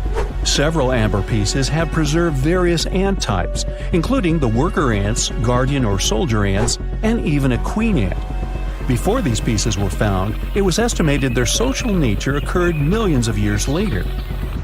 A piece of amber, dated 100 million years ago, helped shed light on the evolution of birds. A perfectly preserved bird that hatched preserved in amber was already equipped with its flight feathers. With the earlier physical abilities, they would be capable of moving around the nest by themselves at a very young age, and it's expected they could search for their own food almost immediately. But as birds continue to evolve and spend more time in the skies, their brain developed larger for their cognitive abilities. After hatching, their early development was then more focused on the brain, and the chicks slowly became more reliant on their parents over time. In Spain, a massive treasure trove of amber and other fossils has been found. Inside, there were remnants of an entire ecosystem that existed 110 million years ago. A bunch of individual fossils were found. The vast collection includes many types of insects, mollusks, arachnids, plants, 50 different dinosaur bone fragments, feathers, and hair from mammals, and a McDonald's burger wrapper. Nah, just kidding. With the abundance of findings, it's helped researchers understand the ancient terrestrial ecosystem that once existed. With loads of specific details of the environment, they've reconstructed the swamp. This way, it's now possible to experience what it was like in the world of dinosaurs. Whenever you hear about ancient ruins, you almost never picture them being suspended somewhere, or just randomly hanging on the branch of a tree, right? In fact, for most of the ancient artifacts we have exposed in museums all over the world, archaeologists did quite an impressive amount of digging. You see, buildings have this funny way of fading away over time if not properly taken care of. Sometimes we need to reuse some building materials, so an older construction may be sacrificed in the process. Other times houses are abandoned, and once they are exposed to the elements on the surface, like rain or sunlight, they don't really stand a chance. Some just simply crumble away due to good old erosion. So the only way a piece of architecture can survive the test of time is if it's somehow gotten buried deep down. Now, how did they end up buried in the first place? Well, it's quite the comedy of errors. Ancient cities had a habit of gradually raising their ground level like a kid adding toppings to their ice cream sundae. You see, these settlements were always busy collecting food and building materials to keep up with their ever-growing population. But hey, who has time to deal with waste and rubbish? It wasn't exactly high on their to-do list back in the day. So when it came to building new houses, ancient civilizations found it much easier to save their sweat and tears by piling up the rubble and constructing right on top. But that's not all. Rivers would also occasionally flood and deposit a layer of sediment on the city floors, further encapsulating those ancient constructions. And in those dry regions like the desert, where the wind likes to show off its sand and dust dance moves, you can bet it was a constant struggle to keep the establishments clean. One hilarious example is the Sphinx, which had its head buried in sand until a group of archaeologists unearthed it in 1817. Some ancient towns eventually got covered up because they were completely abandoned. With less human activity to control their expansion, plant seeds couldn't resist the opportunity and sprouted all over the place. They gobbled up carbon dioxide from the air and grew, adding more and more bulk to the ground. Those cheeky roots even decided to stabilize the soil made from decaying plant matter, creating layers upon layers of earthy goodness. It's like the ultimate DIY project Mother Nature embarked on, with plants as her loyal helpers. The act of digging into the secrets of ancient civilizations is not just about unearthing a lost world. It's also an epic quest to reveal the hidden treasures beneath layers of history. But how do archaeologists know where to dig in the first place? If everything is covered in layers upon layers of sediments, debris, and plant roots, they must have some sort of system they rely on before embarking on a new project, right? For starters, they're not always the ones suggesting an archaeological dig in a certain location. Let me explain. Let's say you're a contractor and you want to build a new fancy apartment complex in your city. Some local legislations have certain requirements before your project can start, though. For instance, before anyone starts building on a piece of land, they might need to bring in specialists to check the soil. These clever folks can be archaeologists, geologists, or paleontologists, and they need to keep an eye on things during development. If any artifacts or ecofacts, fancy word for organic remnants, are discovered, these experts swoop in to excavate and study them. But what about sites that have nothing to do with bulldozers and yellow hats? Archaeologists have more than one trick up their sleeves when it comes to locating ancient hotspots. They dive deep into historic records with a healthy dose of detective work.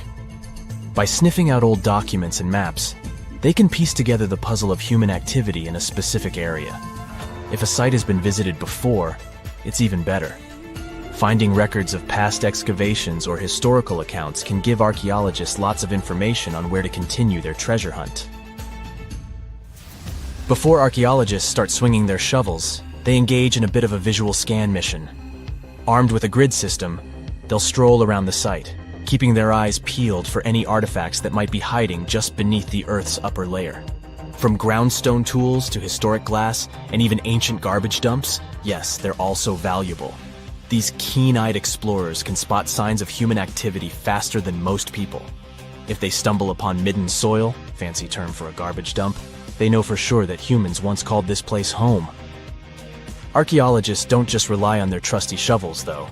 They have an arsenal of gadgets to aid in their search for hidden wonders. Geophysical tools are like their secret weapons. Take the resistivity meter, for example. This clever contraption measures the electrical component of the soil and any buried features or artifacts. A buried wall, for instance, will create a different resistivity reading than the surrounding soil. Magnetometers and ground-penetrating radar work in similar ways, showcasing potential hints of ancient treasures in the soil. And who could forget our trusty old friend, the GPS? It helps archaeologists map out precise locations, like a high-tech treasure map, leading them straight to their pot of gold. Care to virtually visit some of the most important archaeological sites in the world? Well, follow me. In the United Kingdom, for instance, you'll find this interesting place called Stonehenge. It's one of many henges scattered around, but this one really takes the cake. Picture this: massive ancient stones standing tall and proud, arranged in a funky outer ring and an inner horseshoe, with some smaller stones thrown in for good measure. And guess what? These amazing stones have been around for over 5,000 years. Talk about a serious case of rock-solid longevity. Now, here's where it gets interesting. According to local folklore, the legendary wizard Merlin whipped out his magic wand and poof! He teleported these massive stones all the way from Ireland. Apparently, some giants had assembled them there, but Merlin decided they would look much better at their new location. Others think it's just the ruined remains of an old Roman spiritual edifice. These amazing structures were built by our Bronze Age ancestors. With their simple tools and limited tech, they managed to create this monumental masterpiece. Impressive, right? Unfortunately, there's still so much we don't know about this area. Stonehenge's initial purpose remains a mystery to this day. Sure, there are lots of theories, but scientists have yet to agree on the subject. However, we do know that it's perfectly aligned to catch the sunrise during the summer and winter solstices. The ancient city of Pompeii is an equally amazing archaeological site. Picture this: Mount Vesuvius, a notorious troublemaker, decided to throw a volcanic tantrum and completely covered this ancient Roman city. It turned it into a time capsule, located outside present-day Naples in Italy. Fast forward to the year 1748, when a bunch of adventurous explorers stumbled upon Pompeii. Lo and behold, they discovered a treasure trove of well-preserved goodies: streets, houses, food, probably a bit stale by then, blingy jewelry, fancy sculptures, colorful frescoes, everyday household items, and even animal and human remains. It was like an epic archaeological party. From the looks of it, Pompeii had it all. Fancy houses and villas, a massive 20,000-seat arena, cute little artisan shops, hangouts like taverns. And let's not forget the saucy spots like those luxurious bathhouses for some intense pampering. There's also the Sanctuary of Apollo, where people used to gather for their daily dose of worship. And of course, the bustling heart of the city, the Forum of Pompeii, where all the cool people used to hang out. And guess what? Pompeii is so cool that it made it to UNESCO's World Heritage List back in 1997. That's like the ultimate Hall of Fame for historical awesomeness. It also includes many other famous buildings and sites, like the Taj Mahal in India and the Acropolis of Athens in Greece. Recently, mysterious oceans have yielded quite a few lost treasures. No, we're not talking about gold or pearls. It's something far more valuable. Near Sicily, divers found a 2,500-year-old shipwreck hidden just 20 feet below the surface. It's so ancient that experts aren't sure what it was made of. That takes us all the way back to the time full of political intrigue, conflict, shipbuilding, and discovery. But first, wait. The remains of the boat were only 20 feet below the surface? That's not deep at all. Almost every amateur diver could reach that depth. How could it stay hidden for 25 centuries? Well, the ship wasn't sitting out in the open like some movie prop. Over time, storms and shifting currents buried it under layers of sand and rock, disguising it as just another lump of seabed to anyone swimming above. The only reason it was discovered was the high-end scanning technology. Researchers basically played high-tech hide-and-seek using sonar to pick up straight lines and patterns that the sand had been hiding for centuries. The ship dates back to the 5th or 6th century BCE. Now back then, Sicily wasn't just an island known for Europe's tallest volcano, Mount Etna. It was one of the most important places in the Old World. Back then, the Mediterranean was the world's superhighway, and Sicily was the toll booth. The Greeks came in from the east, building colonies all along the coast. The Carthaginians pushed in from the west, fresh out of North Africa. Cities like Syracuse became powerful, while Carthage backed its own rival towns.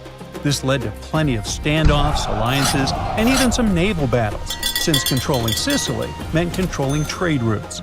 Back then, trade was everything: olive oil, wine, fancy ceramics, and metals. The Greeks and Carthaginians were competing for about 350 years.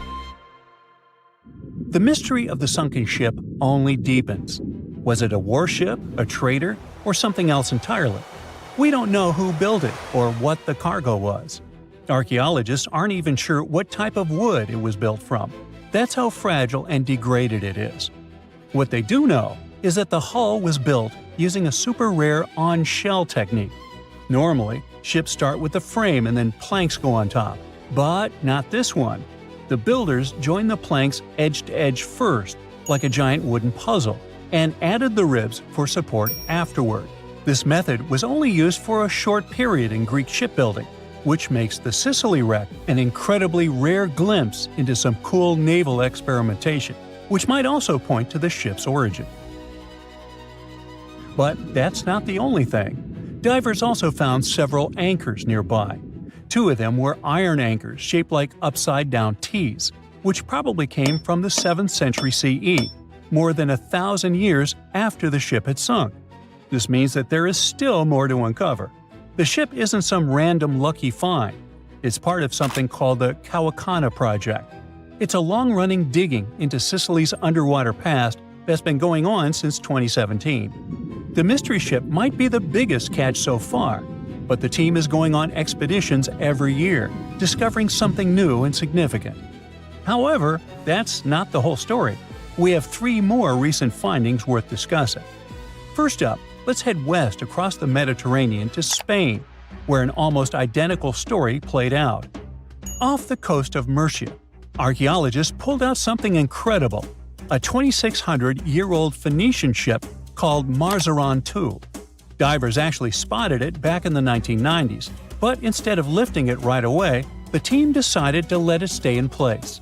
Archaeologists often prefer to leave wrecks like that if they're stable and protected.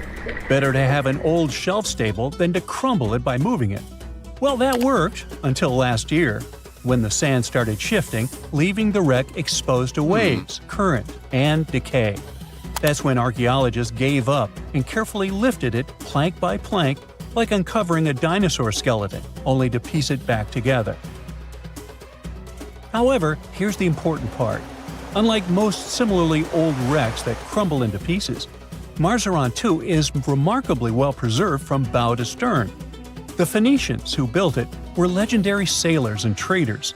Long before Rome, these folks were cruising around the Mediterranean bringing cedar wood from Lebanon.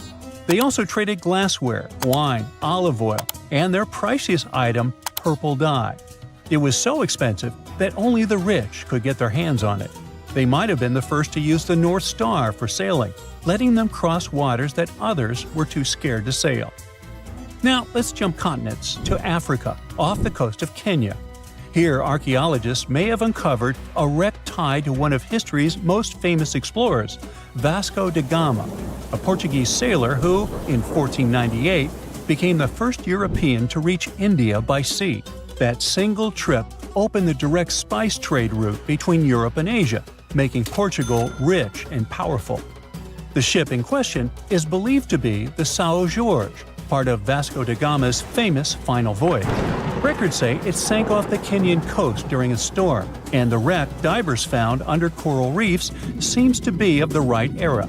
If confirmed, it could be one of only 8 Portuguese ships from that time still resting in the Indian Ocean. It's like stumbling across one of the missing chapters of a book about the age of exploration. Unlike the Spanish wreck, this one hasn't been lifted out of the water. It's still lying there. Instead of hauling it up, they want to make the wreck a museum for divers. Sounds pretty awesome. That's the stuff that inspires you to pursue this hobby. If you think these finds only happen to professional archaeologists, well, you're wrong. Because the next discovery wasn't made by a team with advanced sonars and stuff. Nope, it was made by a dad and his 5-year-old daughter on a simple fishing trip in Wisconsin. What they found might be the George L. Newman, a wooden schooner that had been lost since 1871. That year, the ship ran aground in heavy smoke from the Peshtigo fire in Wisconsin, the deadliest wildfire in history. But it happened on the same day as the more famous Chicago fire, so we didn't hear about it. Anyway, for more than 150 years, everyone assumed the Newman had been lost forever. But moving sands revealed the remains right there beneath the shallow waters of Lake Michigan. It might not hold sailing secrets, but it's another time capsule, this time from American history. Anyway, to bring this story to a close, what was the oldest shipwreck ever discovered? Well, back in the 70s, some divers exploring near the Greek island of Dokos stumbled upon what turned out to be the oldest known shipwreck in the world. Unfortunately, the ship itself didn't make it. Everything made of wood, like the hull, as well as ropes, was long gone. But what remained was cargo. The seabed was scattered with hundreds of clay pots, vases, and other ceramic pieces, all from around 2700 to 2200 BCE. This era is known as the Early Hellenic period, a time when pyramids in Egypt were still under construction. Along with the ceramics, archaeologists found stone anchors and millstones, as some of the first proof humans were trading by sea. So even though the Dokos wreck doesn't have intact planks or masts, it shows us something bigger. Humans were sailing and trading far earlier than many once believed. It's not treasure in the pirate sense, but in terms of history, it's priceless. In the end, it turns out the ocean is basically one giant storage unit for human history. Unlike what you can find underground, you know that there's a tragic story behind a ship sinking. These wrecks could tell us how people lived, traded, and traveled. And the best part? With today's underwater robots and scanning gear, we can explore the ocean in ways divers alone never could. There could be fleets of forgotten ships down there, each with a different tale about the civilization it came from. Well, get this. Scientists could bring Neanderthals back to life within the next 20 years. Not as fossils, not as simulations, but as actual living beings. And no, this isn't a sci-fi movie pitch, but a real debate happening right now in genetics labs and ethics panels around the world. The DNA has already been decoded, and the only thing standing between us and a living Neanderthal is whether we should do it, not whether we can. So let's get some things clear. Neanderthals weren't cavemen dragging clubs around as cartoons taught us. They were just like humans, our close cousins, who lived across Europe and Asia for hundreds of thousands of years. They cared for injured members of their society, made tools, wore clothing, and survived scary Ice Age conditions that would wreck most modern humans. Then, around 35,000 years ago, they vanished. No one fully agrees on why. Changes in temperatures, competition with Homo sapiens, health issues, or interbreeding. All of it probably played a role. The reason this resurrection talk even exists is that scientists finished sequencing the entire Neanderthal genome back in 2010. It's like an instruction manual written in DNA, telling a body how to grow, function, and survive. Now, once you have that manual, the question shifts from what were Neanderthals like to could we rebuild one? This is where CRISPR enters the story. It's a gene editing tool that works like molecular scissors. It lets scientists cut DNA at precise spots and replace sections with different genetic code. They already use it to study health conditions, edit embryos in animals, and even modify human stem cells in labs. Now, in theory, scientists could take human stem cells and slowly replace modern human DNA with Neanderthal DNA, piece by piece. One famous geneticist from Harvard says it could happen within a couple of decades. He doesn't mean that copying a Neanderthal straight from a fossil, because ancient DNA is too damaged for that. Instead, his idea is to take human DNA and slowly change it piece by piece, until it matches Neanderthal DNA. So it wouldn't be a copy from the past, but a modern human body rebuilt using Neanderthal instructions. Whoa! Scientists are willing to go through all that because they want answers to questions like why Neanderthals disappeared and we survived. How did their brains work compared to ours? Did they think differently, feel differently, or process language in unique ways? A living Neanderthal could answer questions that bones and fossils never can. Some researchers even think this could help modern medicine. Since Neanderthal genes influence immunity, metabolism, and inflammation, studying a full Neanderthal biology could reveal why certain conditions hit humans the way they do today. So, in a strange way, reviving them could help us. But all this excitement hits a wall made of ethics. A Neanderthal wouldn't just be a lab mouse, it would be a person. That single fact flips the entire project upside down. You can't treat a person like an experiment, even if science really wants answers. Being the only Neanderthal on Earth would be tough, to say the least. They'd have to live with no culture, no community, no one who would want to truly share their biology. They'd grow up surrounded by modern humans who would study them nonstop and forever label them as an experiment. So, critics of the idea are sure that kind of isolation could cause serious psychological damage. There's also the issue of consent, which the experiment would completely break. No Neanderthal can agree to being born into a modern world, raised by humans, studied for life, and used as proof of a theory. Consent is crucial in medical ethics, and you can't even test meds without it. Cloning a human ancestor would break that rule. Now, if we forget about ethics, there are also serious biological risks. No one knows how a reconstructed Neanderthal genome would behave in a modern human womb. Pregnancy alone could be dangerous. Development might not follow expectations. Immune reactions could go wrong. Even small genetic mismatches can cause massive problems when you're building a whole human from scratch, you know. And even if everything worked out, the results might disappoint. One individual couldn't recreate Neanderthal society, and behavior comes from culture as much as DNA. Without a full population, the answers we get could be shallow, misleading, or incomplete.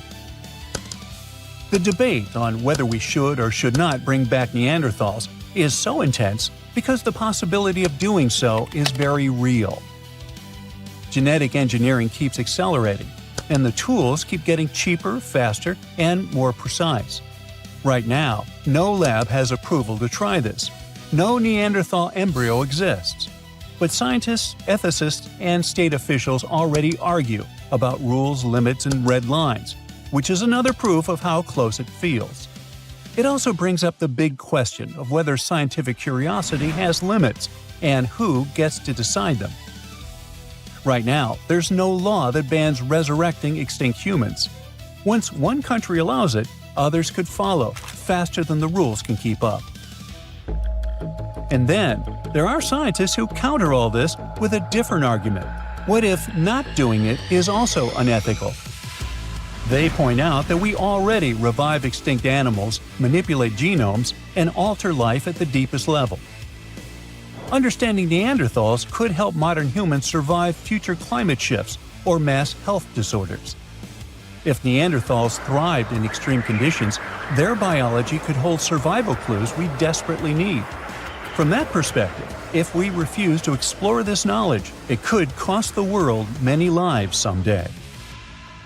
If all this doesn't touch your heart at all because you have nothing to do with Neanderthals, here's a surprise for you. When you look in the mirror, you're probably staring at a tiny piece of one of them. It could literally be in your DNA. According to a study from a couple of years ago, Neanderthals didn't just vanish into thin air, but blended into us. Modern humans, whose ancestors migrated out of Africa, carry about 1 to 4% of Neanderthal DNA. Scientists only have a handful of high-quality Neanderthal genomes to study, just 3 really solid ones. They come from bones found in a cave in Croatia that are about 50,000 to 65,000 years old, plus 2 others from Eurasia dating to around 80,000 and 50,000 years ago. It's not a lot to work with, which means every new discovery matters a lot. Every person has two versions of each gene, one from mom and one from dad. When two very different groups mix, their offspring end up with more genetic variety. The scientists compared DNA from those three Neanderthals with genetic data from about 2,000 modern humans. What they found was shocking. Neanderthals themselves may have carried up to 3.7% modern human DNA. So Neanderthals weren't just mixing into us, we were mixing into them too. Roughly 1 out of every 30 Neanderthal parents may have been a modern human. And this didn't happen just once. The DNA shows at least 2 big periods of mixing. One happened around 200 to 250,000 years ago, and another around 100 to 120,000 years ago. There may have been more, but DNA is like a blurry photo. The older the event, the harder it is to see clearly. According to another recent study, most Neanderthal DNA in modern humans came from one long, intense mixing period about 47,000 years ago that lasted nearly 7,000 years. That's generations growing up together. This lines up with real bones, too. Scientists found skulls about 100,000 years old in Middle Eastern caves that look mostly like modern humans, but with thick brows and other Neanderthal-style features. Sadly, it looks like Neanderthals had a much smaller population than scientists thought. This makes it harder for them to stay genetically separate.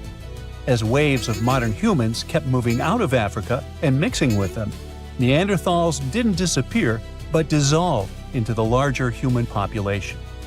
So, Neanderthals didn't lose the game of evolution. They're part of us. It's something worth keeping in mind.